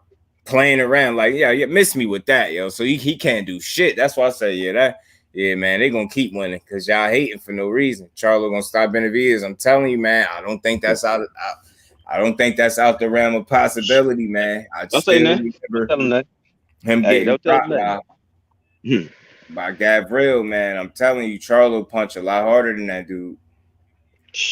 Man. And because he know he'd be in there with a threat, because he gonna respect Benavidez as a threat, he's gonna fight a certain way. I truly believe that. And he's you keep thinking that shit's sweet with that boy. It's the reason they ain't beat him yet, man. That's why I be saying, like, when they be trying to convince me a fighter is an easy win for somebody, how come ain't nobody else beat him? So that's the only dude that y'all got that's just gonna beat him? It's like somebody else would have beat him if he was an easy win like that. That's all I'm saying. Bruh. Yeah, if they get in the ring with him, Kurt, they get in there with him. Yeah, he got plenty of work. Charles gonna do how he did J-Rock. I'm telling you, man, T been talking about that. He made a good point, man. You backing that man in the corner. Bro. Telling you gonna get what you ain't looking for. And I'm gonna be honest, because I'd be a fake ass nigga if I didn't keep it real. That was the only time in his career I picked against him. And it wasn't nothing with him. It was like me and my brother picking, he already said he got Charlo. I'm like, all right, well, I think J-Rock could pull it off. It was one of them type of deals, but I had to be real enough to say that that's when I actually picked against him. But the moment, like, when the realization pop in your head, you just picked the wrong person, was when they got in the ring. So before any round started, I looked at the two. I said, well, damn, J-Rock looked like a junior middleweight and Charlo looked like a full-blown middleweight, if not bigger right now. I'm like, man. And it's just when they skills are, they close in skill. It ain't like no crazy gap, whichever way you want to lean. But I'm like, the fact that I seen Charlo be that much bigger, I was like, man, I don't know. It just didn't look like J-Rock could hurt him. Like, even when he hit him, because it was competitive until he knocked him out. It was. But I'm like, man. When he knocked him out, he knocked him out. I'm like, man, I'm just like, that was the only time. At that point, I ain't never even seen J-Rock hurt in a fight. At that point, I don't think. He was walking through them junior middleweights, man. He was treating them dudes like regular, like nothing. Like, I ain't saying everybody was my ass off on mute, man. Oh, shit, he was. That's what started J-Rock goddamn down for, his spiral. Yeah. The uppercut right there. That uppercut is what started his downward spiral. Boy, T, you be saying the same thing I said. That was the start and the cracking of that man's chin. That uppercut started that shit. It had a small crack in it then. Other folks just couldn't capitalize on it. You know what I'm saying? You know how you keep tapping that egg on the corner of the counter and that bitch finally give? That's how J-Rock Kid did. Keep tapping that egg. Tap. It ain't cracked yet. Shit. Man. That bitch split all the way open now. He looked like a monster in that fight, Charlo. Like, even after he knocked him out, he celebrated. I was like, yo, god damn, he ain't have a chance, bro. You couldn't hurt that. Look, why is he that big right now? But see, I respect that he moved right up. Like, he didn't, you get what I'm saying? Like, he did what he did there and got right up out of there. He went, couldn't try to say he was shrinking down, none of that. Nah, he just looked exceptionally big that night. Like, natural, like he just is a big boy. I'm like, I didn't think their size difference was that much, until I seen him stand. Like, I said, what the fuck? What did I miss? What did I miscalculate? Like, what the fuck? Nigga ain't look like that or the way ain't, goddamn it. This boy done ate a steak burgers and all, and some other shit, man. God damn. Like, yo, he looked at that size to me. I just remember that looking like the big difference to me. I was like, yo, he looked like he gonna hurt this dude, man. He stayed with Southpaw's core ball. I don't like. I mean, I say this like because I was talking about that word exposed. I know what you're saying. It's like it's like the word people use often, but I say I say you know he was able to take advantage of some weaknesses or you know what I mean, some openings, some holes. You know what I mean? He was able to show you Charlo is human, like you know what I mean, which we all know anyway. But you get what I'm saying. And that's what it is. I don't really be thinking because I think for you to really get exposed, you gotta get your ass beat. Yeah, like how you get exposed, you won 11-1. Yeah. We gotta stop that. Really, what really happened was Charlo got exposed, right? Hold on, one Charlo got exposed, right? Quote unquote got exposed, yet Canelo still wouldn't fight that nigga. Mm-hmm. Started to fight him, still said, nah, matter of fact, you know what? I don't care. If I think Charlo went out there, y'all talking about exposed. I think Charlo went out there and tried to get him a Canelo check, and Canelo still ain't fight him. That's what I think. I think he went out there stood toe to toe and said, I ain't gonna move. I'm just gonna well with this dude.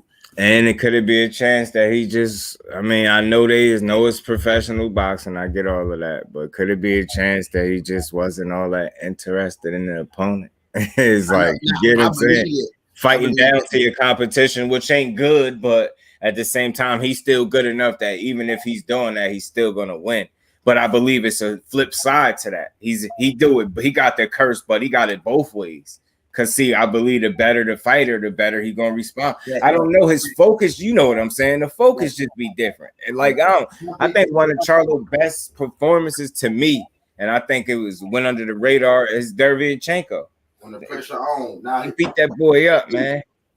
In general, when the pressure is on, bro, that's when Charlo at his best, bro. He beat that boy up. Fights throughout his career. Yeah. J-Rock, Derevyanchenko.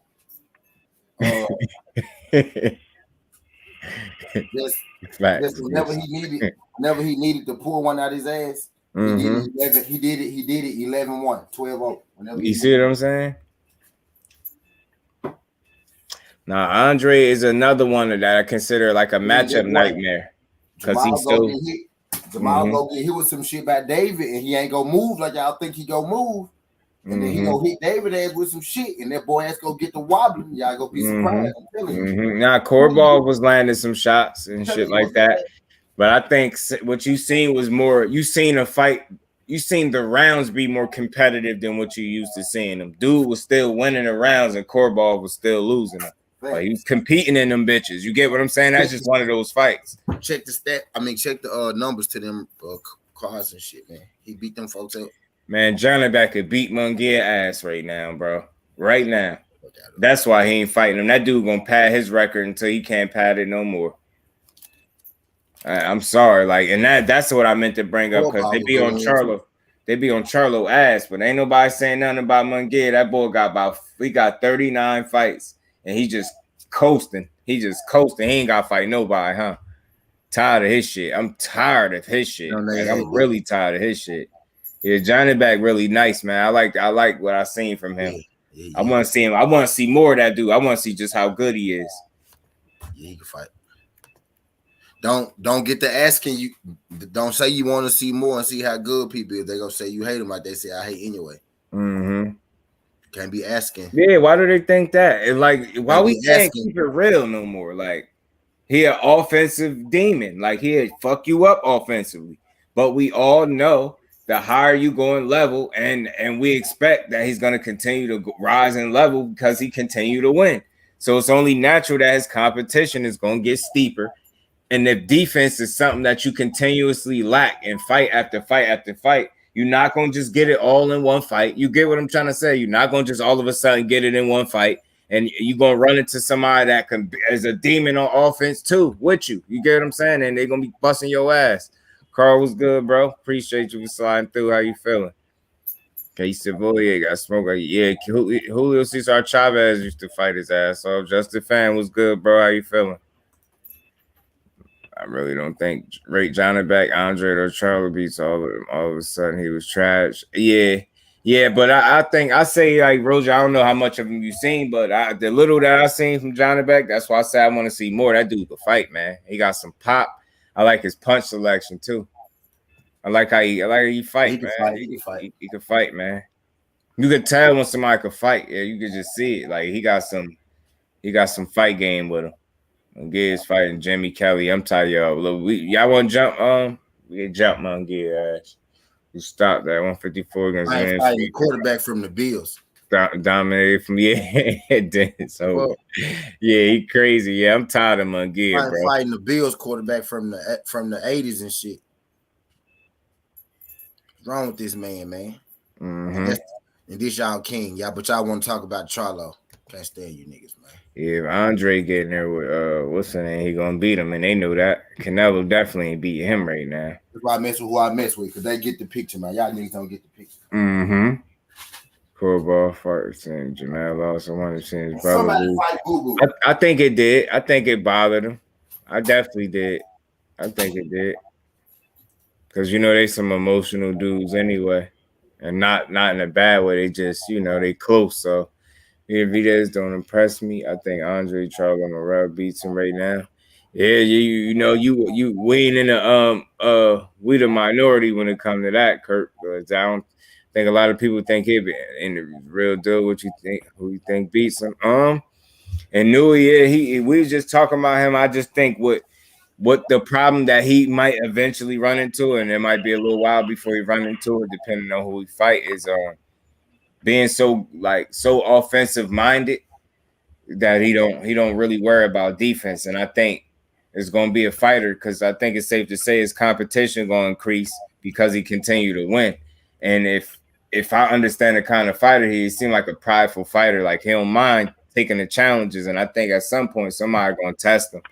And he gonna have to answer some questions that he might never answer in his career, like what you gonna do when somebody is offensive right with you, but could be defensive minded as well, make you miss and make you pay. Like how you gonna respond to that when you just ain't having your way offensively, or when you hit somebody and it just don't do what you normally do to people, because you're gonna have to go up and wait. So I think the fight's gonna get tougher. Like I see the fight that some people was already clamoring for, saying he'd knock Cool Boy Steph out, but I say, let's show me that before you just say you're gonna knock him out because you could punch. Fuck around, get his socks boxed off, boy. I'm saying, I'm telling, I don't know if people be really paying attention. That's why I said, like get a fighter a clean slate. I don't care about how you felt about him in his last performance. Watch each performance with a clean slate, bro. So you're not being overly critical in spots where you don't need to be. So you could watch shit clearly, like. That man he had a quiet ass win just this weekend. That shit was smooth and quiet, and he ain't turned it into the phone booth. That it seemed like if he chose to do that earlier, he probably would have really stopped that dude. Because I paid attention closely, and I know y'all seen it. How I seen them last couple rounds. Did you see him choose to fight him? He's tapping. I'm like, yo, I don't know, man. He laying hands on this dude. I was like, why he ain't fight this dude like this all fight, man? And maybe you never know. Maybe he wanted to show people he could box because they was expecting a phone booth, because his last couple fights was like that. But he actually could box. So I don't know, man. He ain't no easy win for nobody. Who might as well go to 60. He gets his first belt. He could try. Sure, he could try. Shannon Vegas, Barry Basic. He has one gear, no gear 2 or 3. He has some good speed. Okay, counters. Right, telegraph. So like, okay, he's okay, great. Yeah, he will be someday. Yeah, I hold up on calling him great, but I just think he the goods. I think Johnny Beck could fight, and I just want to see more of him for sure. If he moves up, he'll carry that power. Yeah, Carl, that's what's important too. Him being able to carry that power up, and I don't know. I think he will too. And then especially if we talk about the next weight class up. Yeah, 118 now? That'd be 122? That's right where Cool Boy at too. So they'd be calling for that fight. But I think he could carry his power up. But like I said, for me, it ain't never gonna be his power or him on offense. It's just gonna be when somebody actually makes him dig and do something else, because his offense ain't, he ain't landing with the frequency that he used to. Cause I seen how fights could turn out when a fighter ain't, you know what I mean? You know what I mean? When they forced to answer them questions. Not saying he a fool, but I just want to see how it's gonna look. I mean, you already seen him fight with a damn broken orbital bone, so we know he tough. So you probably gotta beat his ass though. But we gonna see somebody out there gonna test him for sure. You generate 2 more years, some more experience, it will be a problem right now though. It all is. Yeah. See, but it's all good because what he got, 8, 9 fights or some shit, 12 fights, something. He ain't got that many fights. Forgot how many fights he got, but he ain't got that many. He's gonna stop hiring MJ. Yeah, right. They gotta give him up because they know he food for Cool Boy.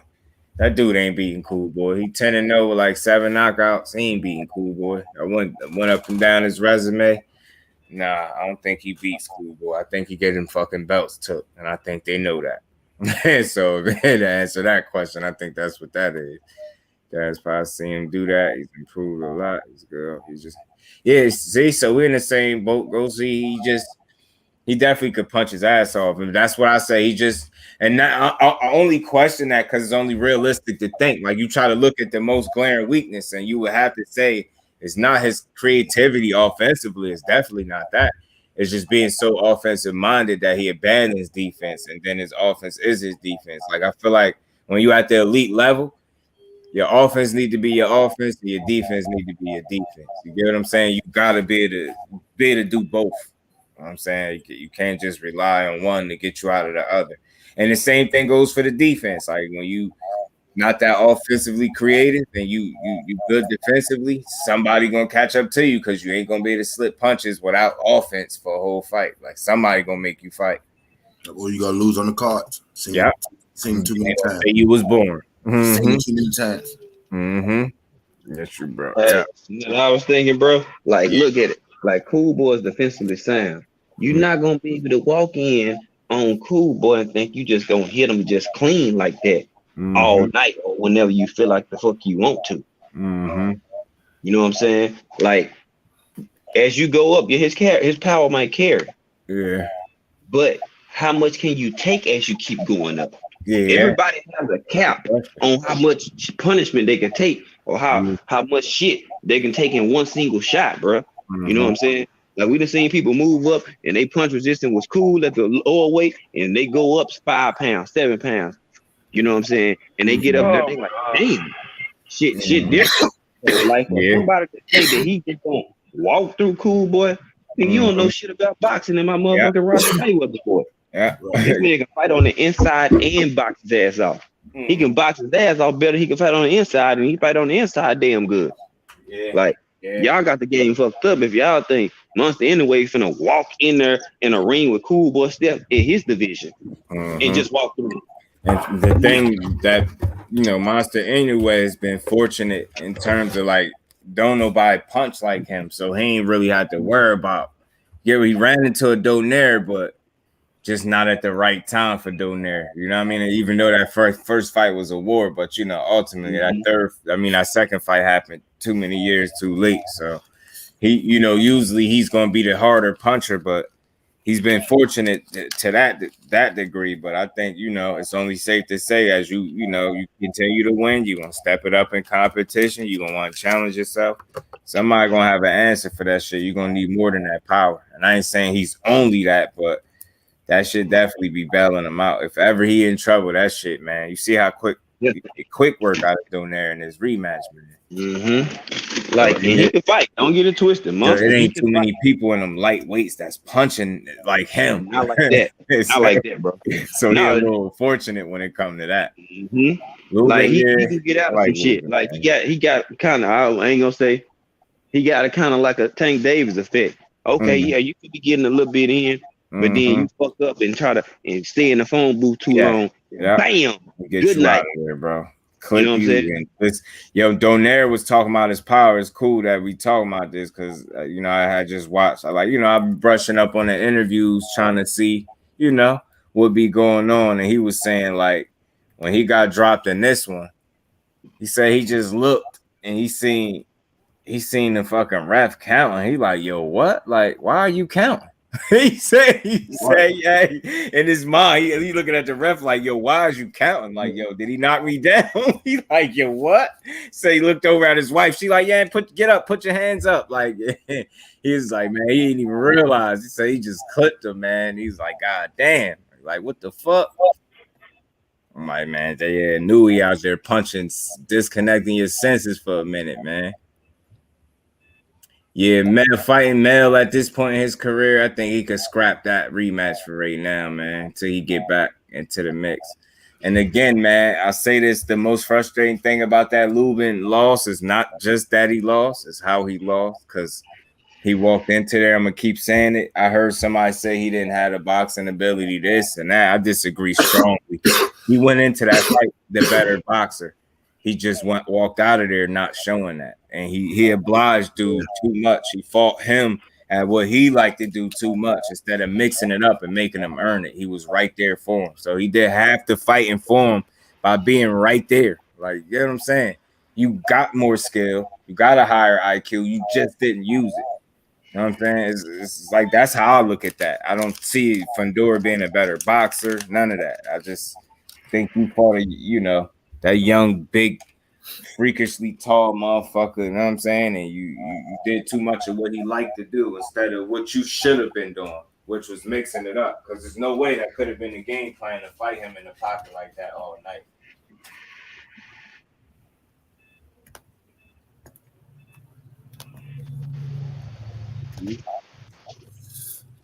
I will hope not anyway, but good to see you back, and Yeah, Donner got a chin for real.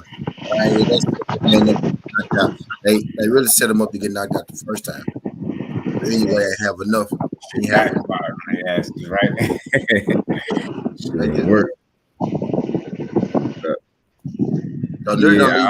Donner don't even really got it retired because I feel like he could beat up everybody except for except for anyway at that weight. Yeah, hopefully he move up. Who beats him?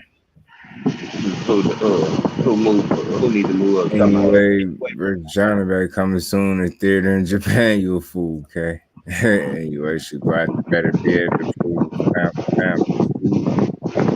you a fool. He's another one, man. Hasn't beat any. That's what they gonna say. I won't say he ain't beat nobody, but he got like 2-3 names on his resume. Yeah, he did. That stand out to me. The rest of them I just don't know. Like, we done seen people. Yeah, he ain't even get hit on chin. What's the name? Hit him around the temple side of the forehead, bro. Like Monster, it caught that shot he hit him with. That bitch landed right on the side of the forehead. Yeah, meanwhile, Casemiro just chilling. Didn't they strip his whole ass of his title? Should have swore he got stripped or something. He did get stripped. He got stripped for not defending. Casemiro.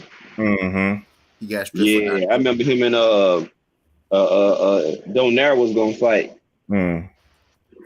But it was that drug testing. He didn't want to do Olympic, I don't think.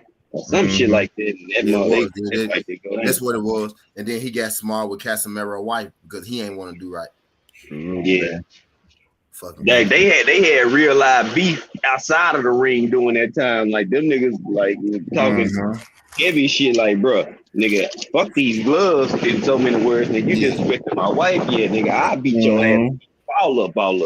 Fuck the gloves. You know what I'm saying? So yeah, Casemiro was saying that dude wasn't no real Philippine. They want no real Philippine. He American Philippine, though he was like, you American. As I said, Mexican, he Mexican American. He in a real right. Mexican. You like, you American. So you gonna able my Mexican shit? They'll never like I'll fuck you up. I'll fuck you up. About to say the dude that Josh Taylor, Alberto Puello, whatever his name was, that was supposed to be his mandatory for Josh Taylor. He spoke on Tank too, man. Tank, a hot topic, talking about he won't have no problems with Tank if Tank move up to 140. Yeah, that's because these niggas want a paycheck, bro, and they know he's gonna come with a bag. So you want to get paid, don't you? Like Richard Clark said, you smoke crack, don't you? You want to get paid, don't you? You know what I'm saying? That's all they do. They want to get paid, bro. In a minute, they're gonna be hollering in a lower weight class. They just gonna be hollering Devin and Tank, cause Devin finna turn into a star. Wait till he down there. He is, he's the man, and he got all the hardware to prove it. Let him sell over 200,000 pay-per-views his first pay-per-view. Watch what happen. Watch. And I hope he did. And he does that, then cool. You see, they got him. He the number one fighter ranked. That's 25. Top 25 under 25. Number one is Devin. Number two is fucking Shakur. They got, of course, you already know who made the list. They got number 3 Virgil and 4 Boots. I'm like, oh my god, bro, y'all killing me with this. That nigga is under Boots, bro. God that's damn. The fact he is, yo. He's not over Boots, and the fact that he won't fight him, you can't put him over there knowing that him and his team won't even get in there with him. I don't know what the hell they on. They ask you about fighting this man, and y'all say 3 to 4 years. Yeah, he'd be Casemiro up in Newey. I think what? So. Man, that's possible 6 fights. So you say at an average, you need 6 more fights to fight this man. Okay. All right. And don't Virgil got damn near 20 fights, if not 20 fights? Can't remember, 20, 22, something like that. So you damn near gotta get 30 fights in to fight Boots. Let's just think about this shit. So a nigga doing a whole career for some people just to fight one person. This nigga scared. Thank you, D-Free. Thank you. I was waiting on your ass to pop in. So T20 was good, bro. How you feeling? D-Free, you still whipping up your intro? Huh? You still whipping up your intro? Oh yeah. I'm still trying to get that shit straight. This shit hard as fuck. Yeah, send me a little idea or two what you got, and let me know some shit, and I'll shoot you some shit. That's a bet. Yeah, I need all my niggas gotta have one, bro. It just feel right, man. Just feel right. Sure, he might 48 months. He might take a loss depending on who he fighting. Yeah, I like Virgil, but I think Boots is stopping his ass. Yeah, I ain't gonna lie, bro. OTB shit is fire. I was listening to it on mute over here. I was like, oh shit. Yeah, Virgil, he got that pretty record, but he's stepping there with Boots. He'd be 18-1 with 18 KOs. With that one to be by a knockout loss. I'm convinced. I no doubt in my mind Boots will stop him. I don't care how long it go. He'll stop him. He don't have the kind of defense to avoid what Boots will have for him. That high guard won't be enough. It just won't. That boy Virgil, that boy keep his head on the line.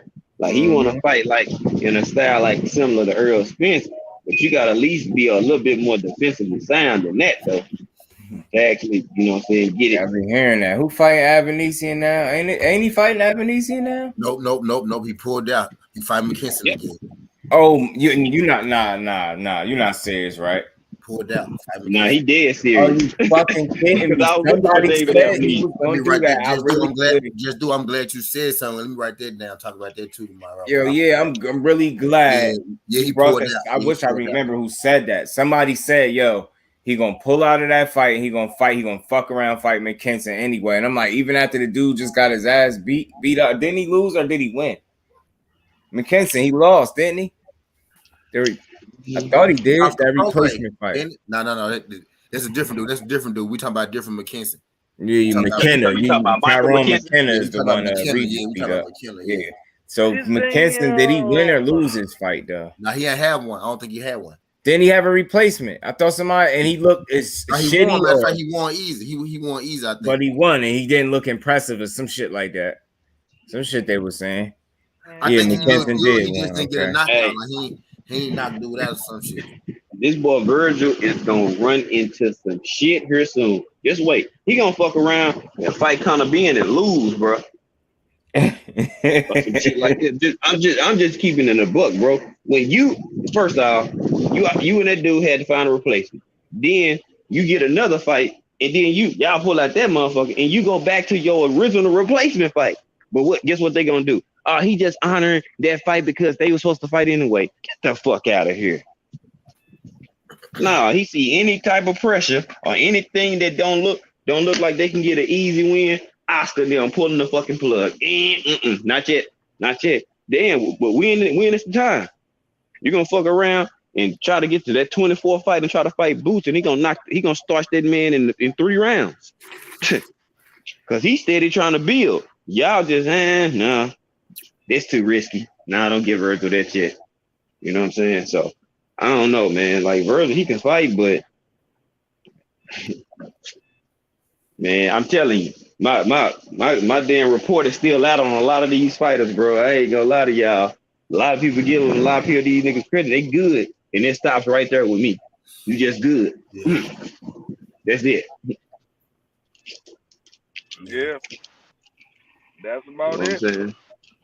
You know what I'm saying? I was like, I can't call you a great case. You got very good talent, but shit, if you ain't putting it together and fighting nobody like that, or you killing me. You know what I'm saying? You say rather than like, man, I'll fight Boots today. If I have to, win, lose, or draw, cool.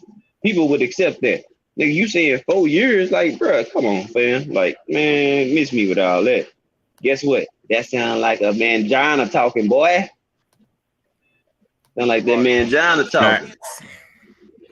Nigga, if I'm about to get paid, they be like, hey, man, y'all, man, T been in the gym training, man. You a little novice at it. You know what I'm saying? Hey, they can say they're going to give him 3. They're going to give you 1.5. Nigga, you think I'm about to hesitate to take that fight? Hell no. Let's go. Shit, T, we can do it in your backyard. They just what they offer. Let's go. You know what I'm saying? Like, niggas be tripping. You better go get that bag. Right. Motherfuckers got punched in the face for free their whole life. Now they turn pro and don't want to fight. I really be surprised, y'all, how much shit makes sense to us don't be making sense to them. You know what I mean?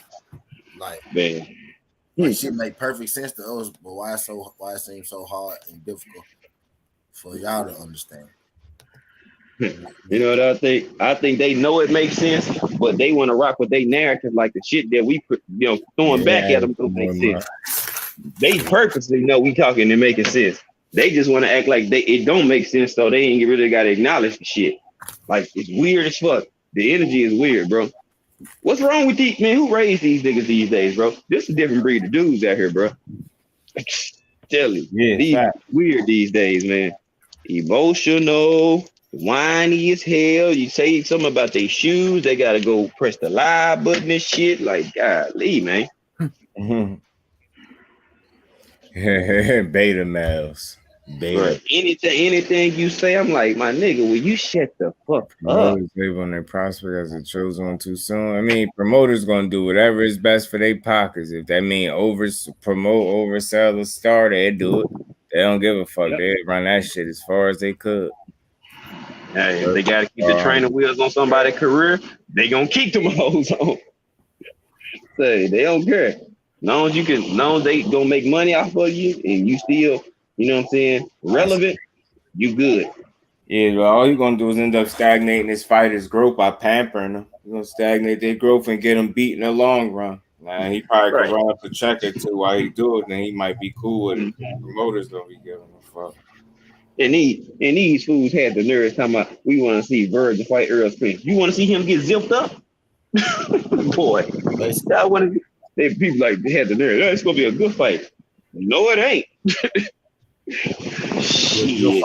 Virgil can get his ass toe up. It'll be a good fight for Earl. And he don't get his head off the line and he want to bang in the phone booth. Man, don't do that with Earl. Man, look. Virgil can fight, but it just certain shit is not. Don't do it. Don't do it. I heard people saying that shit. Yeah, him and Errol, this will be a big fight. And it's gonna be a big fight, and he's gonna get a nice payday and lose. Nice payday and a nice ass with. Nice payday and a well whipped ass.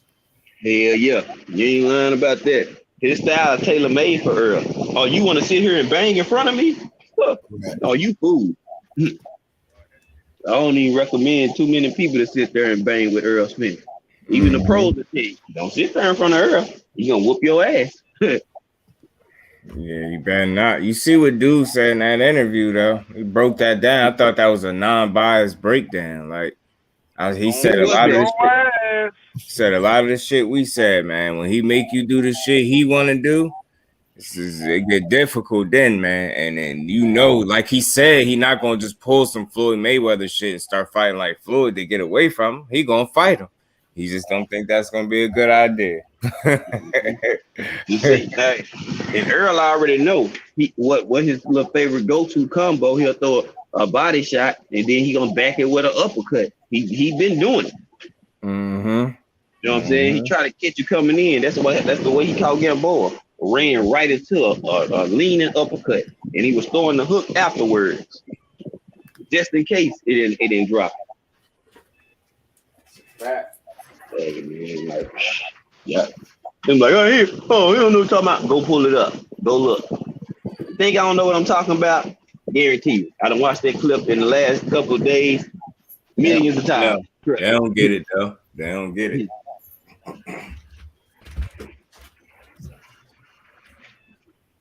Yep.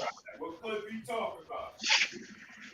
I watched him knock out Benavidez Jr. I watched highlights over the goddamn Indongo fight.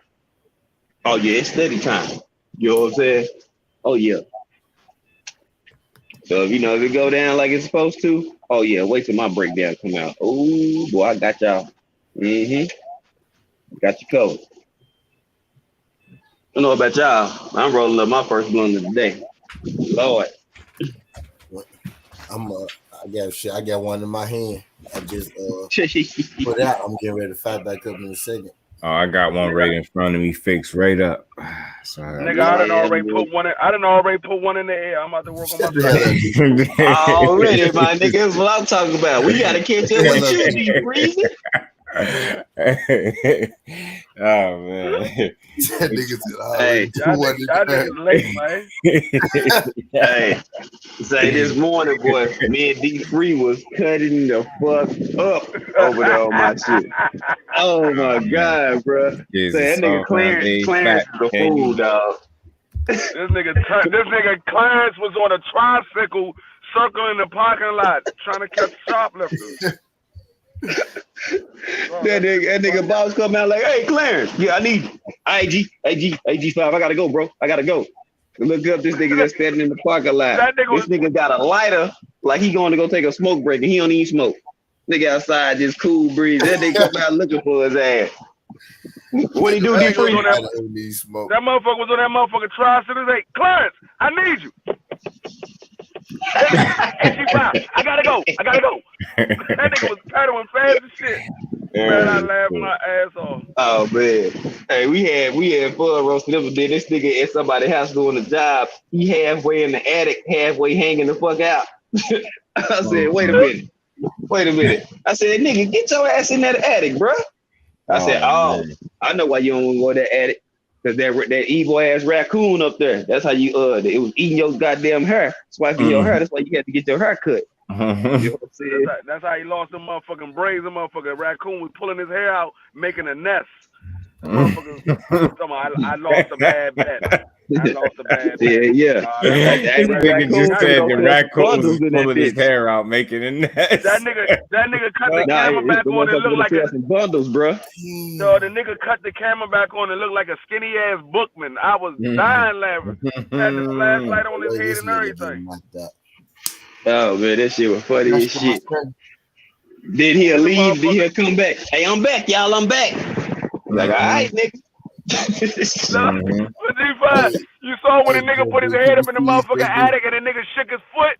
That motherfucking raccoon had a hold of his motherfucking head. Hell yeah. I said, look. I said that raccoon swiping your hair.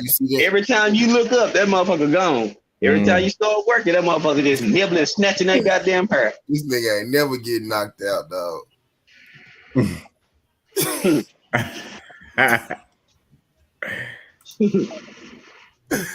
Damn.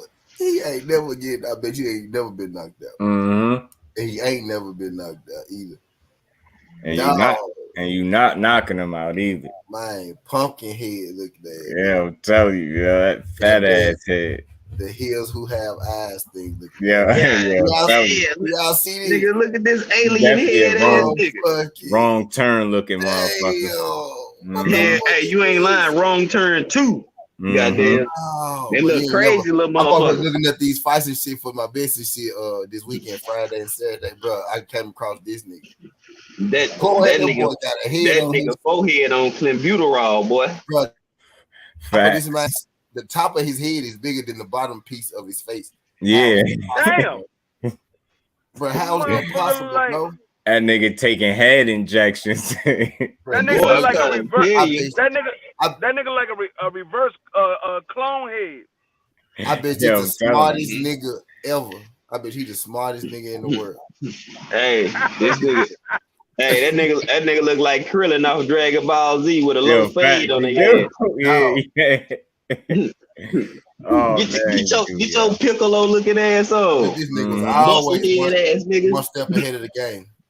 One step ahead of Damn. Hey, he at least there's 2 steps. This shit really like a kneecap. For real. I don't know, man. This man, like, he got a football here. Look how low his eyebrows start. That's what I'm saying. I know what he got. A headbutt from him is a fucking assault with a deadly weapon, yo. I don't even look at that. He gonna win. He gonna win. You know what? I want to see him and Tim Bradley go head up. No help. Yeah. I don't know, man. Tim got that Ninja Turtle head, bro. I don't know. That shit might be out of control. That nigga shit big. That nigga shit. His old buddy Mike Leake. That nigga head look like it's been through some shit. Like it's been through a struggle. Tim Bradley head just big. He like somebody grabbed his cheeks in his mouth and squeezed that motherfucker all over the top of his head. Damn. Pumpkin, he made real deal like Pumpkinhead fool. Y'all remember Pumpkinhead? He looked like, he like Bane without his mask. He been wearing that fucking mask. He look like Kane on God. He look like Kane without his mask. The rapper. That nigga sunk in face like that nigga ate some sour candy too long and they take his mouth shut. I'm done fucking with that. You know how you eat that sour candy and you make your jaw suck in? That's what that nigga look like. They just put a muzzle on this shit with a bunch of sour candy in his mouth. Mm-hmm. Like, take this shit. He gotta be big as hell. If I think he's big as hell. You can tell they pulled him out by the top of his head. Yeah, that nigga. They seen his head on that goddamn on that damn monitor. They said, "Oh my God, you good for natural birth, but you gotta have a C-section later." I bet his mama was pissed off when he came out. That damn head. He had to grow into that shit. I know it took him years to grow into that head. Boy, I'm telling you, strong wind blow as a kid, that nigga on the ground. And he ain't shit but 5'6", so he still probably got that problem. And he 5'6". What dog head ass motherfucker. This nigga can't afford to look down. He say want to see him and he want to see him and Bradley in the Oklahoma drill. Hell yeah, nigga. Head up, nigga. No helmet. Just put a cowboy star on the side of the goddamn head with them big ass motherfucking shit. Nigga. 2 bobbleheads in this motherfucker. Brazy. Good boy. I don't think you're here is a they're like, what's never that? Gonna get knocked out. Ever. I bet he never been knocked out in spawn, life, nothing. Oh. Shit. That nigga getting that nigga head button, folks. He head button niggas into concussion and shit. Concussion protocol. And look, he ain't fight MMA with a head like that. Accidental headbutt. Yeah, that's ending the fight. Shit, I know the boxers ain't want to fight him either, man. He ending all fights, accidental headbutts, all fights, yo. Big head, bitch. God damn, this boy head. He got a head like what is it? Brain, all pinky in the brain, big head. Oh yeah, that's his head shaped just like that. He just got a fade with a fucked up edge. Yo, Damn, I just thought about that. Nah, that man really looked like Brain from Pinky and the Brain, yo. Low ass eyebrow and everything. Man. Fucking mad scientist, motherfucker. Nigga got too much on his mind. Big head, bitch. Evil genius head ass nigga. Hot air balloon head ass nigga. Strong as fuck. Dude, he fighting head too little, bro. The dude he fighting might lose, but his head too little. I guarantee you somebody break their hand on that forehead. Ain't no fucking way in hell. Like all jokes aside, you breaking your shit on that, bro. Inflated parachute head ass nigga. Big ass head. Liam Davies. His head too small, bro. Really disrespectful, huh? You just gonna tell Big Fish he gonna get destroyed. Hey. Right. Boy, that's crazy. He told me that was talking to each other. Yeah, Money Brown had put a video out saying that they FaceTime each other. He said Bud gonna destroy him and shit like that. You just mad because Earl talking shit back to your ass and you can't son Earl ass. Other motherfuckers be shedding up and respecting your ass, but you forgot. You and him share the ring together. That story, I told you the legend of the eye started with Floyd.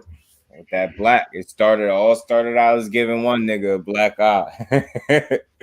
After that, fucking eye snatcher. Come on, Floyd. That when Earl was a baby in the game, bruh. That was a young Earl, my nigga. Yeah, we ain't talking about the one that's more experienced in season. That was a young Earl. Fucker, his head half his weight. Yeah, I'm telling you, big head motherfucker. As a baby, he definitely walked with a tilt. Whichever way his head was going, wind blow, that's which way he go. Big head, heavy. They put that nigga at his big ass head. That nigga was in a stroller till he was 10. They had to that nigga lower his goddamn. Too many you buys Floyd versus Spence.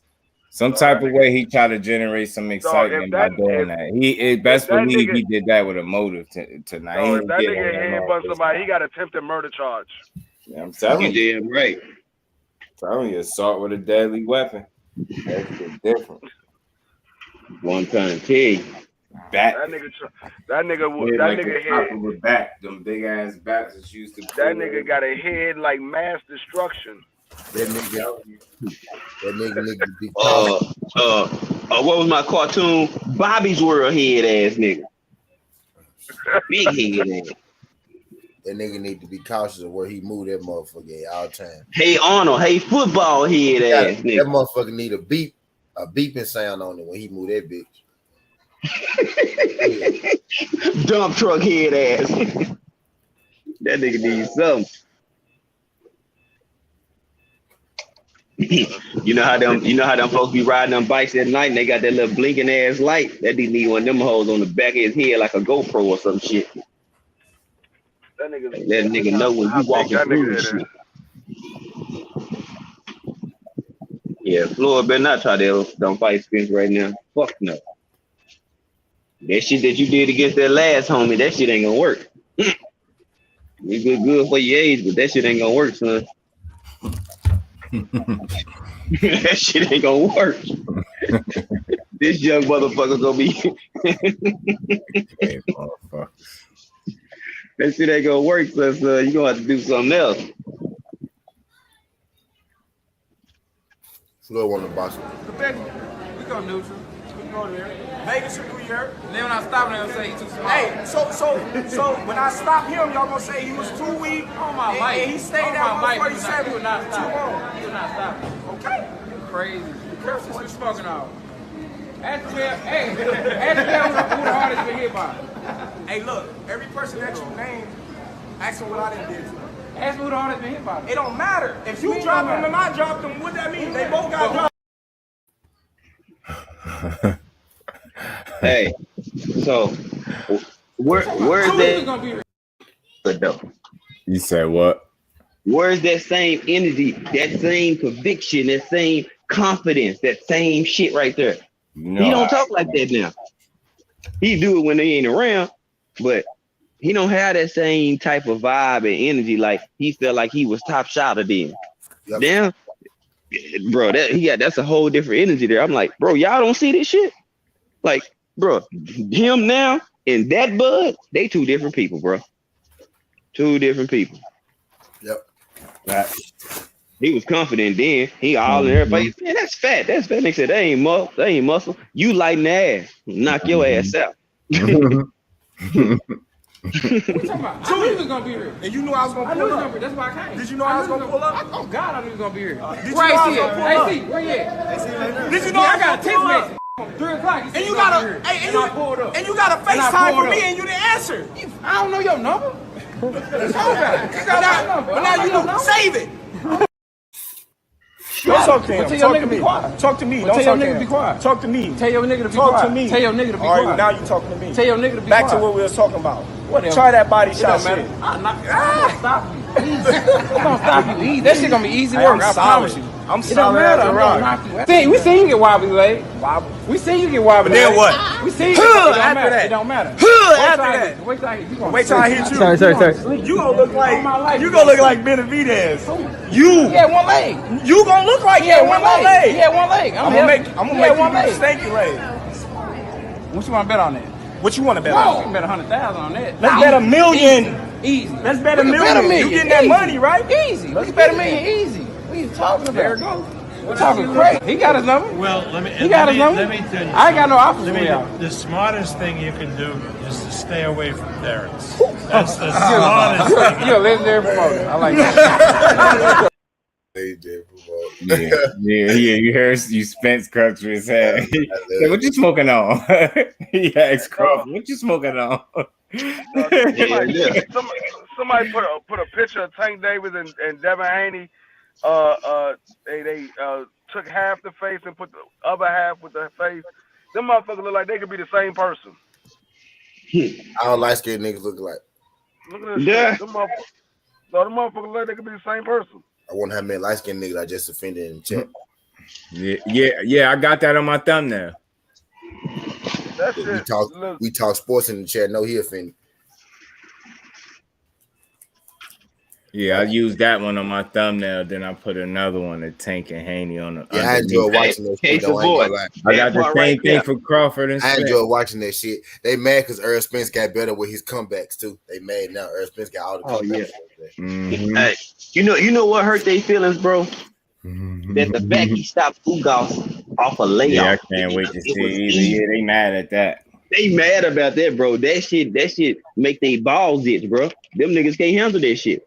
Every time they see it, like, damn, bro. So what he gonna look like his next fight? Better. And better. And better. The nigga ain't left the gym. Nigga took off 3 days and went right back to the gym. Just like Devin Haney, where he at? Doing road work back in the gym. People like, oh yeah, you should go enjoy yourself. This nigga's a gym rat. He not finna stay away from his love. They gonna be right back in the gym. Get a couple days, get readjusted back to the time change. And you know what I'm saying, kick it with his people for a couple days, and nigga, I'm back to it. Gym time. You know what I'm saying? Like, bro, Devin Haney live in the gym. That's what he do. It's a fact. I was expecting something else. Don't. Shit. That boy locked in. But at the same time, in the day, I feel like I watched Terence Crawford. You think you'll wash him? Yeah, I feel like I beat him. I'll punish him. Would you be looking for a stoppage then, Errol? Is that what you're telling me, that you'd stop him? Or would you rather beat him up for 12 rounds? Nah, definitely. If that guy, if the Russian dude, whoever he fought, could knock him down or to drop him, I definitely have a great chance of stopping him. I think he's been hurt by Gamboa too, so I definitely have a great chance of stopping him. But I respect his skill set. He got good skills, but I think I definitely stop him, especially how focused I am right now. Because usually even the Sean Porter fight, I was blowing up to like when Sean Porter and the Mike Garcia fight. Matter of fact, the Mike Garcia fight, the day of the weigh-ins, I had to sit in a sauna for like 2 hours. I didn't sweat. Really? And I had a sauna bag on and everything, and I didn't sweat. Say, watch that boy. Yeah. I just like listening to these niggas talk. 38-1 still a hell of a record. Ronnie Carter was good. Yeah. Hey, that's an impressive ass record, T. 38-1. 38-1 still a hell of a record, man. Hey, bro, Errol Spence comeback game, punchline, one line punchline. Hey, bro, the man getting so cold with the punchlines, bro. Getting so cold with the one hitters, man. He be having Bud looking crazy. He got so cold with it. Bud had to go back to calling him drunk. He was getting so cold with it. He said, "Yeah, Bud said, oh yeah, you drinking now." He said, "You real funny. You're a comedian. You must be drunk." He been tearing his ass up lately. He been tearing his ass up with the punchline. Yeah, them one-liners is fucking his ass up. Yeah, nigga, tell your nigga to be quiet. Tell your nigga to be quiet. Mm-hmm. Okay, tell your nigga to be quiet then. Be quiet. Tell your nigga to be quiet. Talk to me. And talk to me. 1 million bet would believe. Both of them got some good fun ass voices. DP. Yeah, they do. Look who talking about. Good, Both of them DP? got some little fun ass voices. My brother. Yeah, that shit hurt his feelings, DP. You know what I'm saying? DP was good, DP. DP was good with it. Hey, you know what's funny though? Bob Aaron, you should stay away from Terence Crawford. Shut up, Bob. Your ass well, why you didn't answer? Why you didn't bro, answer? That big head dude, 28, bro. Damn, I thought he was an old nigga. He 28? He's 28, bro. Bro, he younger than all of us, bro. That man look old as hell. That boy had a hard knock of life, boy. I know in between my haircuts and shit, I look old, but that boy look rough right there, man. Damn. Hey, I ain't gonna say nothing. He looked like he from the Aryan Brotherhood, but that ain't gonna mic drop. Boy, that man 28, bro. I thought he was gonna say at least 32, 33 in that motherfucker. At least. Oh, big generous, I thought he was gonna say 33. That shit said 28. Boy. That man got noggin on him, man, don't he? God damn, he finna get beat up by that skinny dude, though. Finna get beat up. Get his ass whooped. He finna get beat. He ain't gonna get knocked out, no, but he gonna get touched up. I see it. I'm scouting for the fights and shit. Y'all really keeping me up on this shit. Keeping me focused and shit. I'm finna go fight this blood up. Hell yeah. You run across some, a bunch of shit when you be doing this. Bunch of people you don't know. Type shit. Like I would never saw that ugly head ass nigga if I was never been.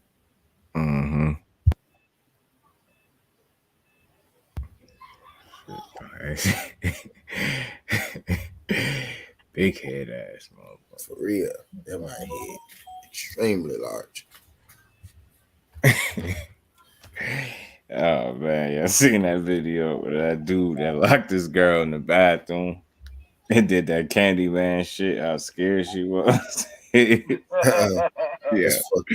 that shit was. Yeah, I should have just uploaded it to this. I ain't gonna lie, when we was kids, bro, that shit was hell, boy. She was terrified. That shit was funny as hell. I'm like, yo, what the hell? Nah, that shit was for real. That shit was for real.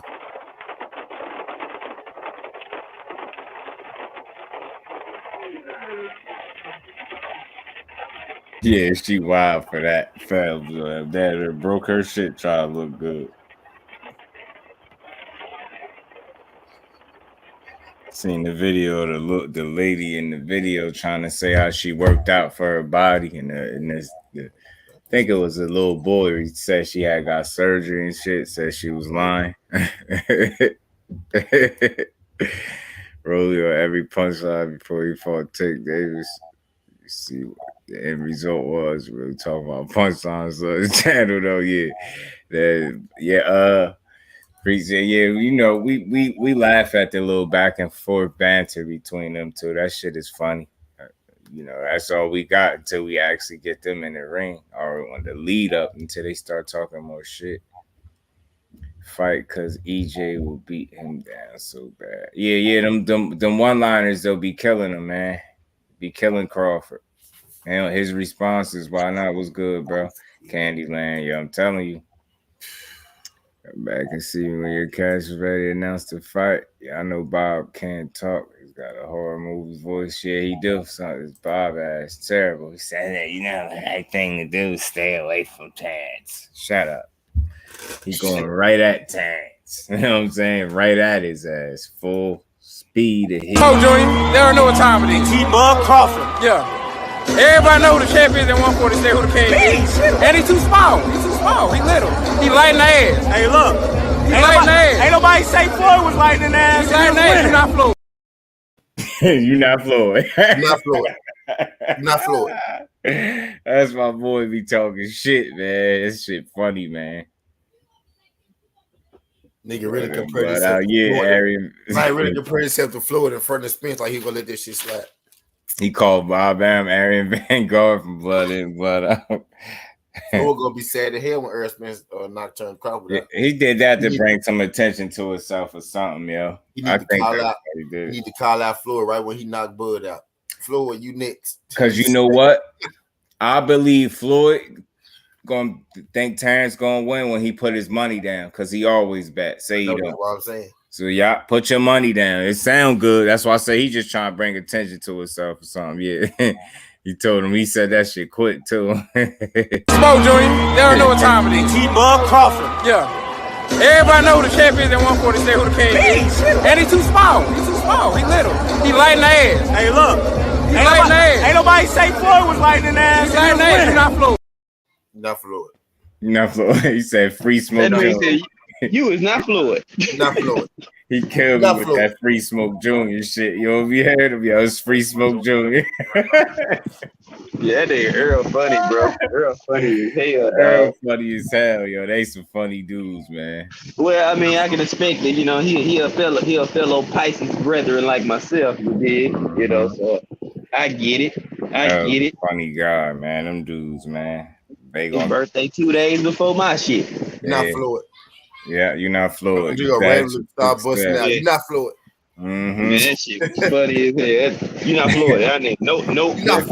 Free Smoke Jr. Just like that. You're not Floyd. Ron was good, bro. Peace.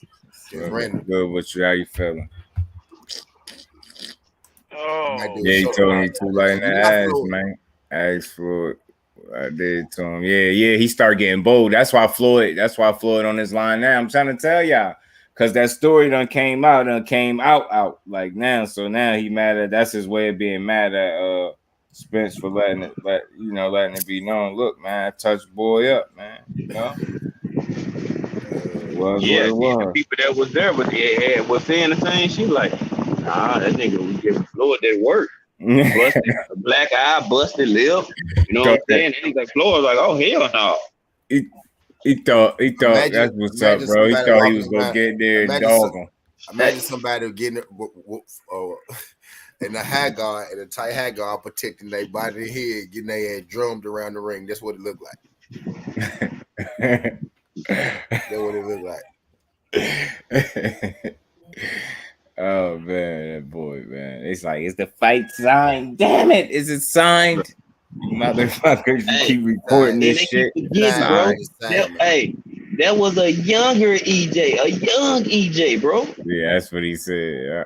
This wasn't even a seasoned EJ. Mm-hmm. Floyd know what the business is. That's why he co-signed that boy Earl first. Yeah. Then once everybody started riding the wave and they found out about that shit, he really is better than me. Up. This nigga really is better than me. Hey, T. Boston is up by 12 at halftime. I saw. I fucking saw, man. Hey, remember I told y'all this is going 7. I'm gonna stick to it. I got the Warriors go turn. Yes, salute, bro. The Warriors go turn around, man. Warriors go turn around, man.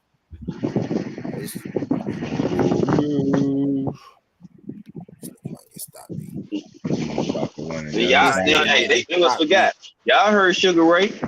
Who was the fighter that most resembles you? Errol Spence. Not Terence. Nope. Errol Spence. Everybody that give Errol Spence credit, I always end up hating on him because they're like, if y'all notice, Floyd never tells nobody who gave him the toughest sparring matchup. He never says it. He not gonna say it because they gonna immediately bring up what happened with Earl. You know, he always say it's one thing in sparring. It's different than them lights. I like when that boy said that nigga Floyd said, "You all right for a bitch?" That nigga said, "I didn't hear him at first." Then I heard him like, "Bitch, hell no, put your shit back on.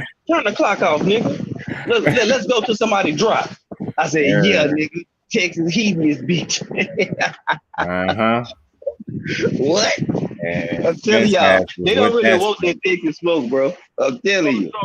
So what y'all telling me is Errol Spence been collecting eyes all the way back then? Yeah, that's why I told you that's where the myth started. With Floyd Eye. Right, myth started with Floyd. Yeah. That boy was Jeepers Creepers then. Man. That shit crazy. I tell you, that nigga, he need to change his name to Jeepers Creepers because this nigga's definitely be collecting eyes. Boy. Real shit. My name Jeepers Creepers. So I have not. Now think about it. Now think about it. I have never seen Earl in a fight when a nigga came out of that fight and didn't have a fucked up eye. All marked up and shit. And I think it's gonna be even worse for him now. Danny had about two more rounds of that. Danny eye would have been even more fucked up. Now, he did break his orbital. It wasn't as bad. He broke his orbital bone. It wasn't as bad as the rest of them, but he did break it a little bit. He fractured it. He fractured it. Yeah. Ugas shit said snap. Hell Brooks shit said snap.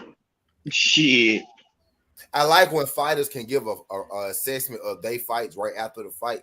I'd be liking that shit. Danny gave a full assessment of his fight right after his fight. And type shit. He like, I couldn't get past. He like, it was a jab. He's strong. I just couldn't figure him. I'd be fucking with that because he really was like, damn, bro, I couldn't. Like, I thought when a fighter understand what happened, he could learn. He could use that shit in his next fight. You know what I mean? But when the fighter go out there, he didn't. I want like Rose. I want every round until I got not big. You hit him 20 times in 6 rounds. Right. That man said.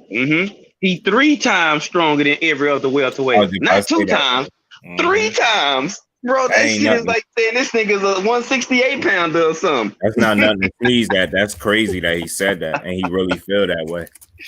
He said, I tried to get them in the booth with him. He said, I couldn't move him. Hey, what do you say? You heard him? He's like, man, every time we got in a clinch and we tied up, I was trying to move him. I couldn't move him. He was just there.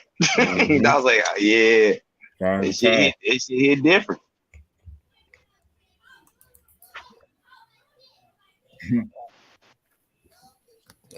Danny eye was the same color as his fucking attire, his ring. Shit, yeah, his eye was matching his hair. You know what I'm saying? Purple, purple and black and blue. You know what I'm saying? Right.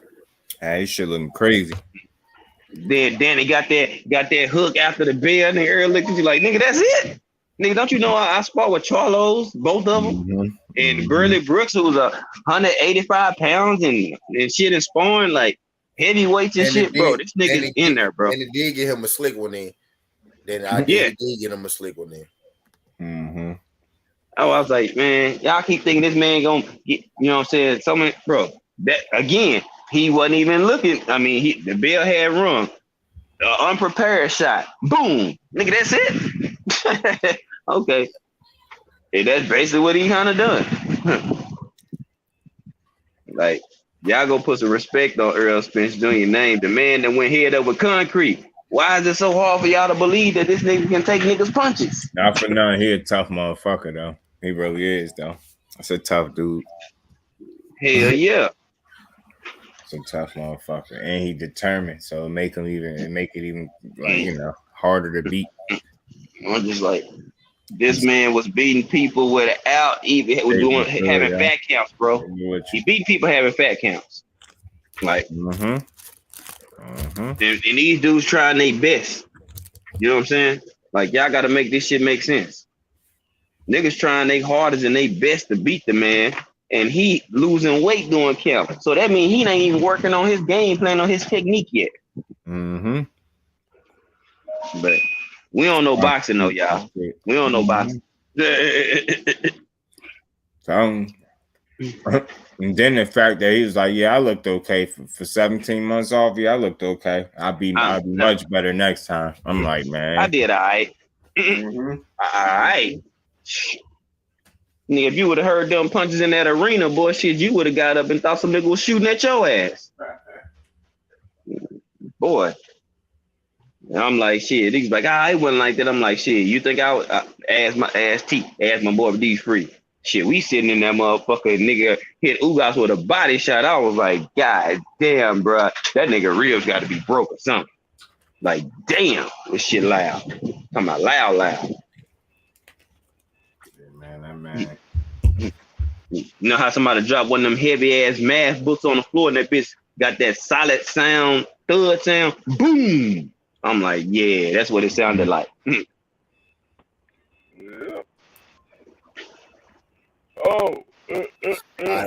Gordon Devin, yeah. I think that's a tough one. Yeah, man. Shakur. I like the way he pick his shots, man. But you know what I mean? I think he, like I said, I like the way he fight. I like his approach to fights. But yeah, that should be a chess match. Regardless of who wins, it'd be a chess match. I enjoy it. I know I would. That'll be a high level chess match. Now, I would get right now. People can say what they want.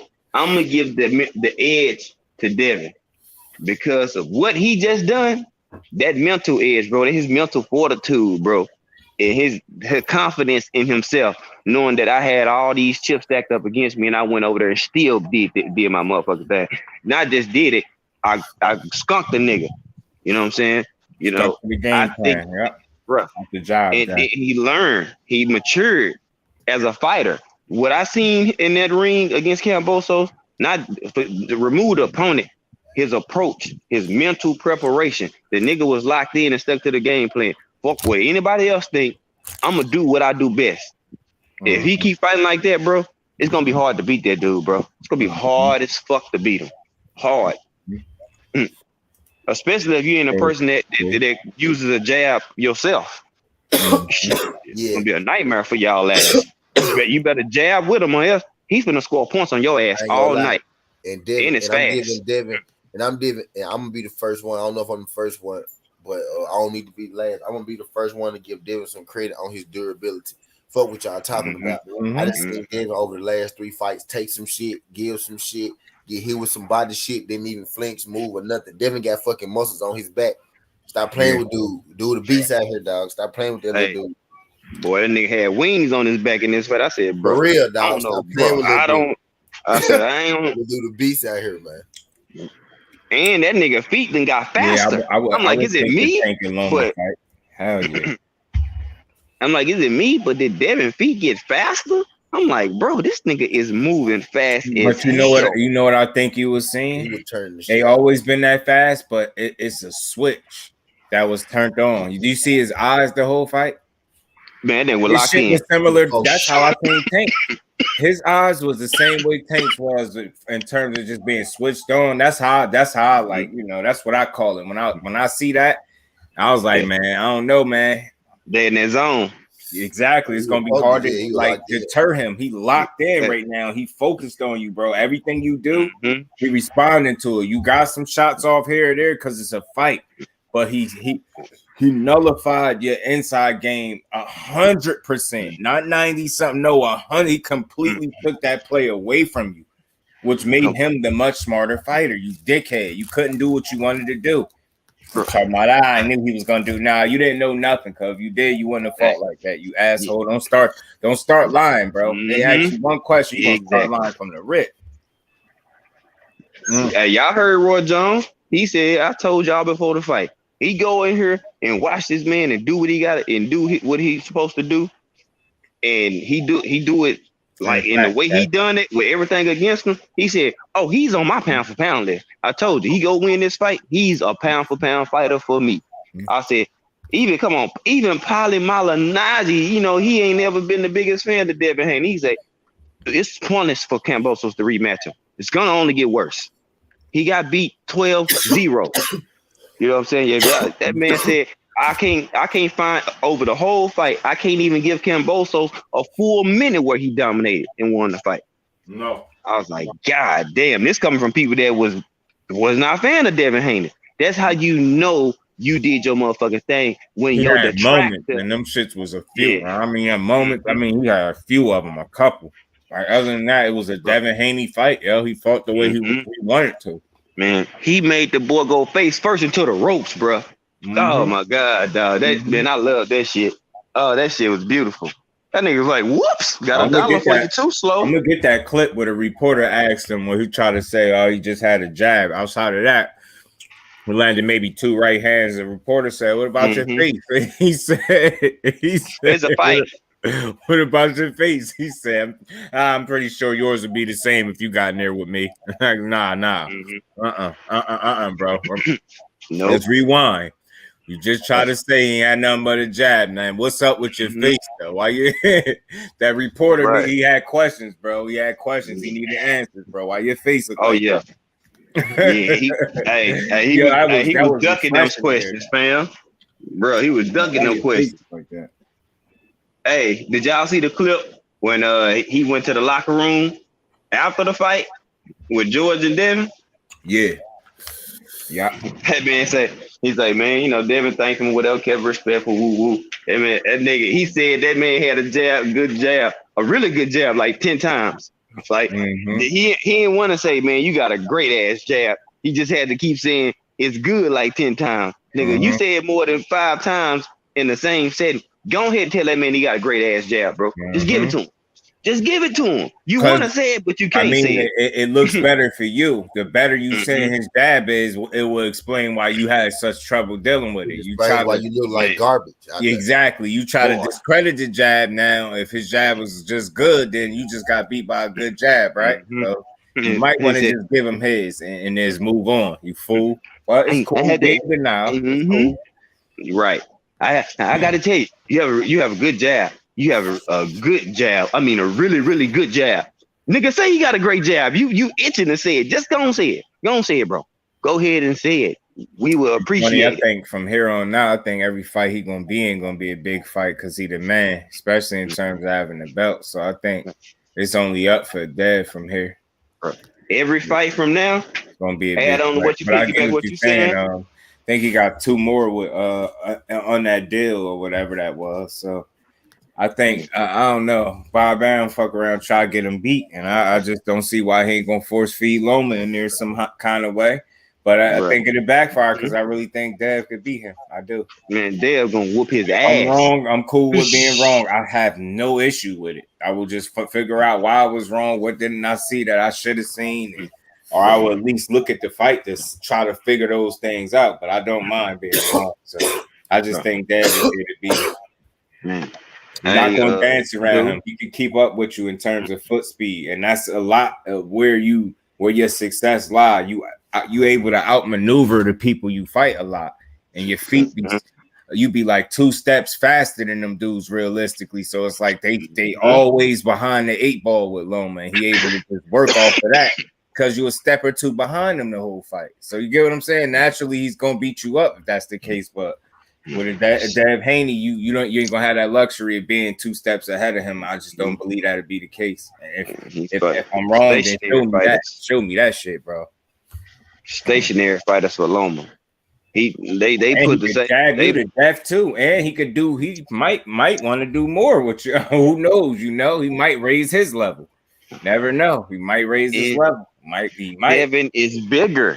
He's bigger. 3 years old, man. That dude get any better, and I'm just being real. You get any better, and it's only realistic to kind of say at 23 he ain't at his prime, really. So it's like safe to say he's gonna get better. it's just gonna get tougher to beat. That's just being fair and trying to be realistic. Like you know, the more he perfect his craft, the harder he gonna be to beat. That's just what it is. That's a fact, bro. He gonna get better. Like I ain't trying to say he gonna get 10 times better, but he gonna get a couple times better than what he is. More polished in terms of just being comfortable, polished. I don't know. You know, just putting that work in. I see him being able to, you know, just keep being. He's gonna be a threat for whoever he fight, with or without the power that people don't think you got. Because it's like you're not gonna have your way 100% of that fight, man. He's gonna find ways to get his shit off too. So. Even if you on his ass, I feel like he could find a way. His ass could box. Then he's smart too. Yeah, definitely. I always appreciate that about fighters being smarter.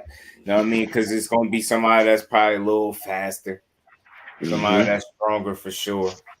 But are they gonna be smart? You know what I'm saying? And just Floyd just showed me, and he taught me that lesson, man. Being smarter is gonna win you the fight.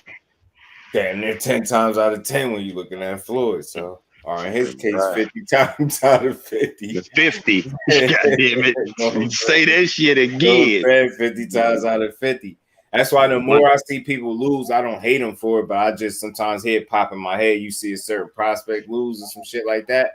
Because you would just think of Floyd. Now, you know these dudes are not Floyd, but you just talking about in terms of being to handle whatever is thrown at him and stand tall and overcome all types of, you know what I mean? Like I gotta go back and watch the fight so I could come back and talk about the name of the fighter that he made punch himself out, yo. And I remember when I went back to watch it, and it was my first time watching that shit because it's on YouTube.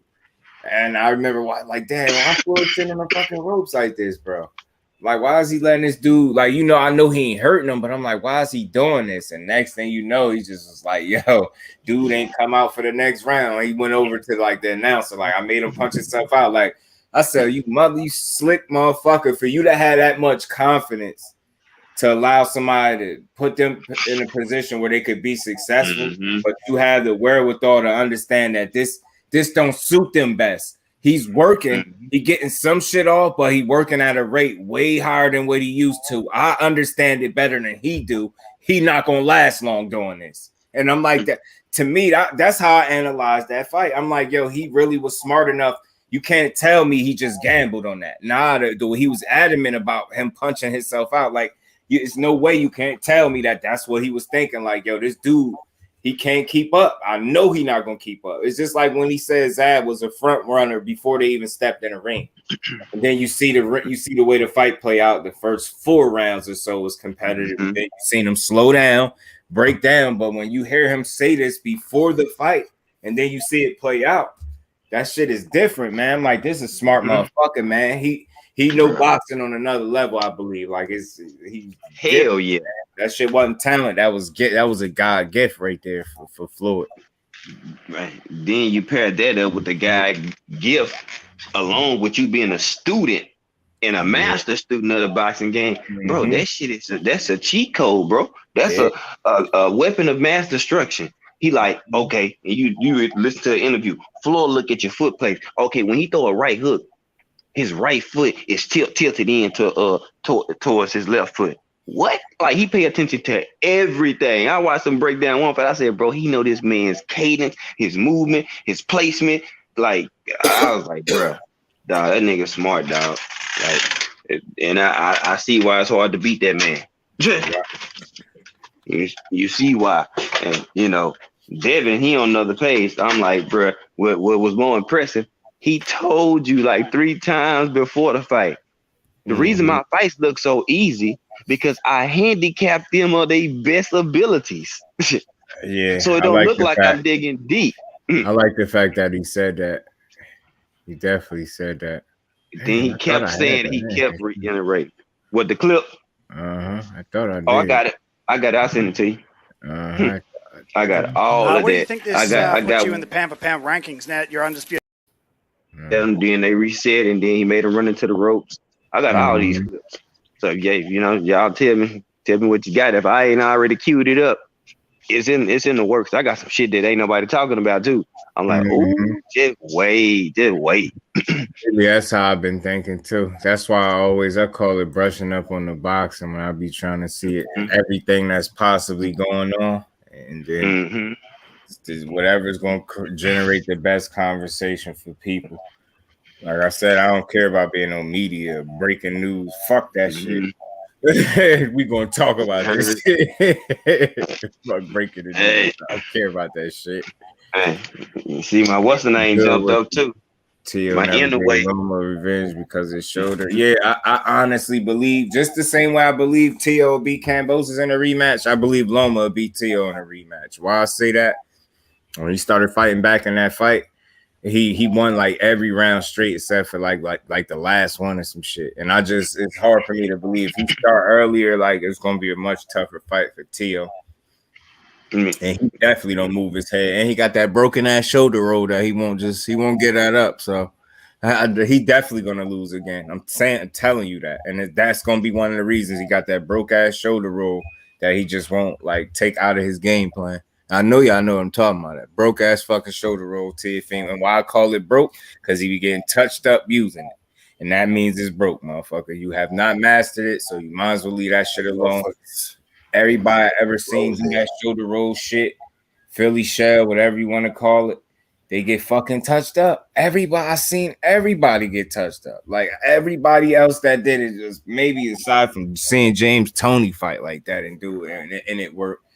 Man, everybody else, they be fucking touched up. Teofimo, you don't move your head enough, and then your shoulder roll is broken, like I said, or your Philly shell, whatever you want to call that shit. And he got scar tissue around his eyes, so look out for that for the rest of his career. Look out for that. Kambosos exposed. You see how he had his face looking, and he don't even punch that hard. So just imagine. Hey, add this into what you saying right now. So Kambosos dropped Tio. He dropped Tio, but he couldn't drop Haney. But Haney chinny though. Yeah. Add that up. Right. And Dev hurt Kambosos, but they don't want to talk about that. I just sent you a video on your Instagram. This nigga Rolly is fucking retarded. This nigga said, they said you don't want to fight Devin. He was like, fuck Devin. I don't gain nothing by fighting Devin. He gains everything by fighting me. He's like, I want Tank. Brian's gonna knock Tank out, and then I'm gonna knock Tank out. Fuck Devin. This nigga is on crack. He on good crack. He hope Ryan knock out. Tank. No, he just man, his for JJ hurt. You know what I'm saying? He got his ass embarrassed. He said he gains nothing by fighting Devin. Devin gains everything by fighting him. The nigga saw them stars. He ain't trying to fight no more black people. Do you realize that this nigga Devin Haney is undisputed? He ain't trying to fight no more black people. He said, nope. Not doing it. Nigga said, you want some more black fighters? Nope. Not doing it. Breaking news, Joe. He gonna get his ass. He's so humble, his ass back to friendly now. Yeah, he got the belts. Yeah, he got the belts. You damn asshole. He told you he wasn't leaving there without him. Fool. Little ass Mighty Mouse. Got your ass beat. Thought you was gonna come in there with that quick shit. Told you that quick shit don't mean shit. Well, you can't get up in there, man. You couldn't get in that man wheelhouse like you was supposed to. That nigga ain't quick, man. That shit look good when you throwing a bunch of punches at your shadow and shit, at the wind and shit. You know what I'm saying? You goofy ass. Stupid motherfucker. I hate to see them weak ass workouts. I'm like, Dad be putting in that pain. You could just look at him and tell him whatever work he put in. He did the Pacquiao workout, bro. He did the Pacquiao workout. Yeah. That's what he was doing. Hey, just came out just punching. Yeah, like, bro, come on. Shit. And I'm telling you, that false confidence, you wasn't fighting an emotional ass fighter that night. Tio came right to you. You didn't have to really find him. He was right there for you to fight back. Dad wasn't there for you to mount no type of attack where it looked like you was controlling any part of the fight. He took the play away from you and he stuck to the game plan. He outsmarted you with fucking that boy that you was talking about turned you into a boy. And now you gotta respect him. Talking about that's what the judges said. The judges, nigga, shut up, man. You was in Australia. Don't you dare try that, nigga. The judges got it right. You motherfucker talking about you thought it was a close fight. That reporter said, man, what's wrong? What about your face? It was close. It was close to being a fucking blowout. Yeah, you know what I'm saying? Close to being 12-0. You know what I'm saying? Very close. Say the only arguable round for him is the 12th, where Dev clearly said he took off. So that's the only one I'd be willing to slide because he clearly said he took that round up. So it's like, all right. Berlinga fight this weekend. Yeah. I think we do against Angulo. Yeah, I'm telling you, if Angulo don't look too old on the night and he ain't shape, Berlinga in trouble, yo, because he got, I don't know, I see him testing him. Like you said, yo, he might produce a scare or two. He might still lose, but then again, like I said, if he don't look too old on the night, man, he could upset. I really believe that. Especially if dude don't show no improvement. I went back and watched Berlinga fight Steve Rose, bro. I did not like that at all, bro. He was hesitant. He looked slow. Mm-hmm. He had his hands open to he'd have his hat guard up, but the shit would be open still. His hand, right? His hand. Like he don't close his hand. You talking about his actual fist? Like he I don't know, man. I don't know how I feel about that dude. He gotta show me something. If I see one more, this would be the fourth fight. Like it ain't even about the knockout or lack of knockouts. It's how you look when you don't get the knockout. And that's why I said he got a real interesting career outside of the 16 first round knockouts. He looked real average and regular. And all three of the fights after that. Yeah. That man he got 3 straight fights with 3 straight 12 rounders. Mm-hmm. After 16. And he looked kind of worse and got different holes in his game exploited in each of those fights. Nicholson tested his gas tank, hit him a little bit, showed his holes in defense. The next dude, I think, had dropped him, didn't he? The one right before the absolute last one of those dudes dropped him and exposed his gas tank and defense as well. And then his chin, because that wasn't even a puncher that dropped him. And to be fair, he probably got knocked down more so and probably balance, timing, a combination of shit. But I wouldn't so much say his chin right off the bat, but it probably him being fatigued factored into him getting dropped too.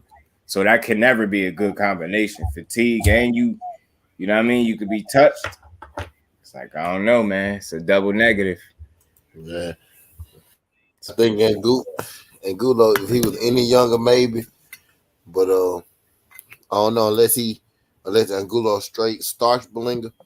I think, and I know Berlinga kind of, fade towards the end of the rounds, but I think Angulo do that too. And he the older guy, so I think Berlinga go catch up with him. But it's gonna be interesting early for sure, because Angulo got some pop and he got an awkward punching style. Like the way he deliver his punches is a little awkward.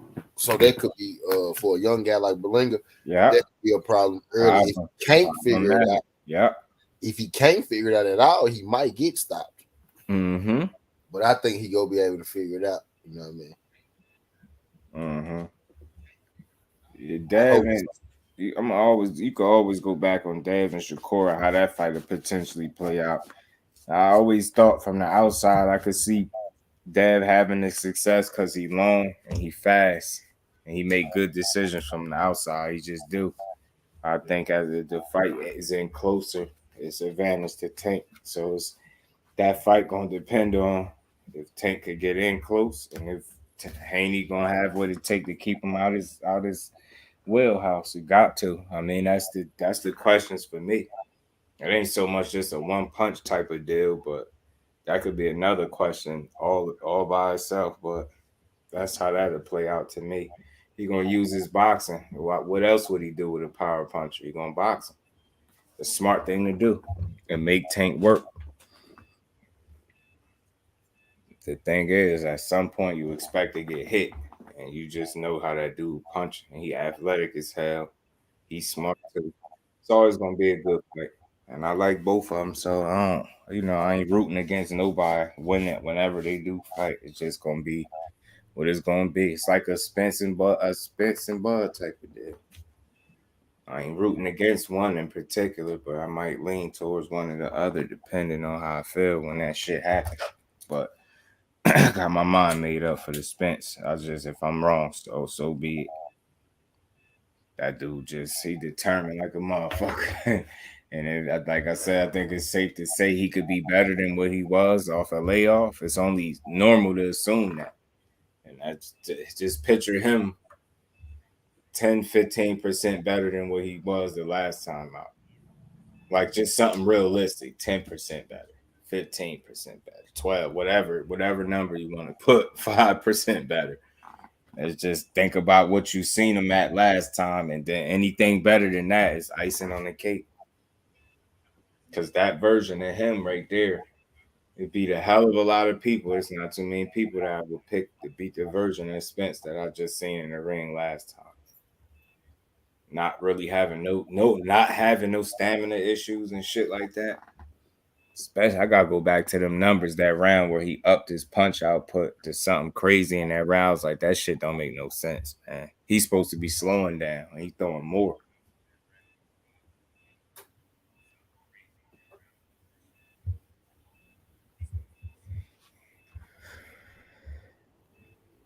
Hopefully, like everybody's saying, we get this fight because we need it. It'd be a disservice to everybody if we don't get it. The Tank and Haney is just always good conversation for logical people, but I ain't in a rush to see it. Like I said, I'd rather see Loma be food for either one of them, to be honest. We're going to see, though. But man, I appreciate all y'all sliding through, sticking with me for these 3 hours. I'll let y'all get up out of here. Appreciate my bros on the panel, as always. All right. Spence versus Bud. Because problems to connect. Yeah, he has some problems with shorter arms, being a shorter guy. And again, Haney is smart, so he'll be able to use his physical gifts like his length, reach, shit like that from the outside. Nobody can convince me that he won't be able to have success doing it because that's where he'll eat at because that's what makes sense. And like I said, he showed the ability to be disciplined for 12 rounds in hostile territory. So that's just something that he got experience-wise in his back pocket, being able to stick to a game plan. Because if we know anything about Tank, you're going to beat him. Whatever game plan you got, just like I say when it comes to Spence and Crawford, you're going to have to stick to that game plan. But like I said, to be fair, he got that Australian experience in his back pocket. And he got a full 12 rounds of doing so. So he showed like a mental toughness and to be able to stay focused and disciplined for 12 rounds and box the way that makes sense for him to win rather than fuck your entertainment. And I respect it. Fuck that. I'm coming here to win. I'm gonna make it as clean as I can because I ain't trying to, you know what I mean, have no shaky rounds. And I think that's what he did. It take a lot to get it, tune the crowd out. Fuck tuning the crowd out. You at one point when they put the camera on the crowd, like I asked, like, was they at a funeral or was that a fight? And that's how you know who was winning or who won. And the motherfuckers look like they was at a wake or some shit. Like, god damn it, like the motherfuckers wasn't happy at all. And that thanks to that 23-year-old young man that took the fight out of the, took the crowd out the fight and did it his way. And that's just an experience he could take in his next fight.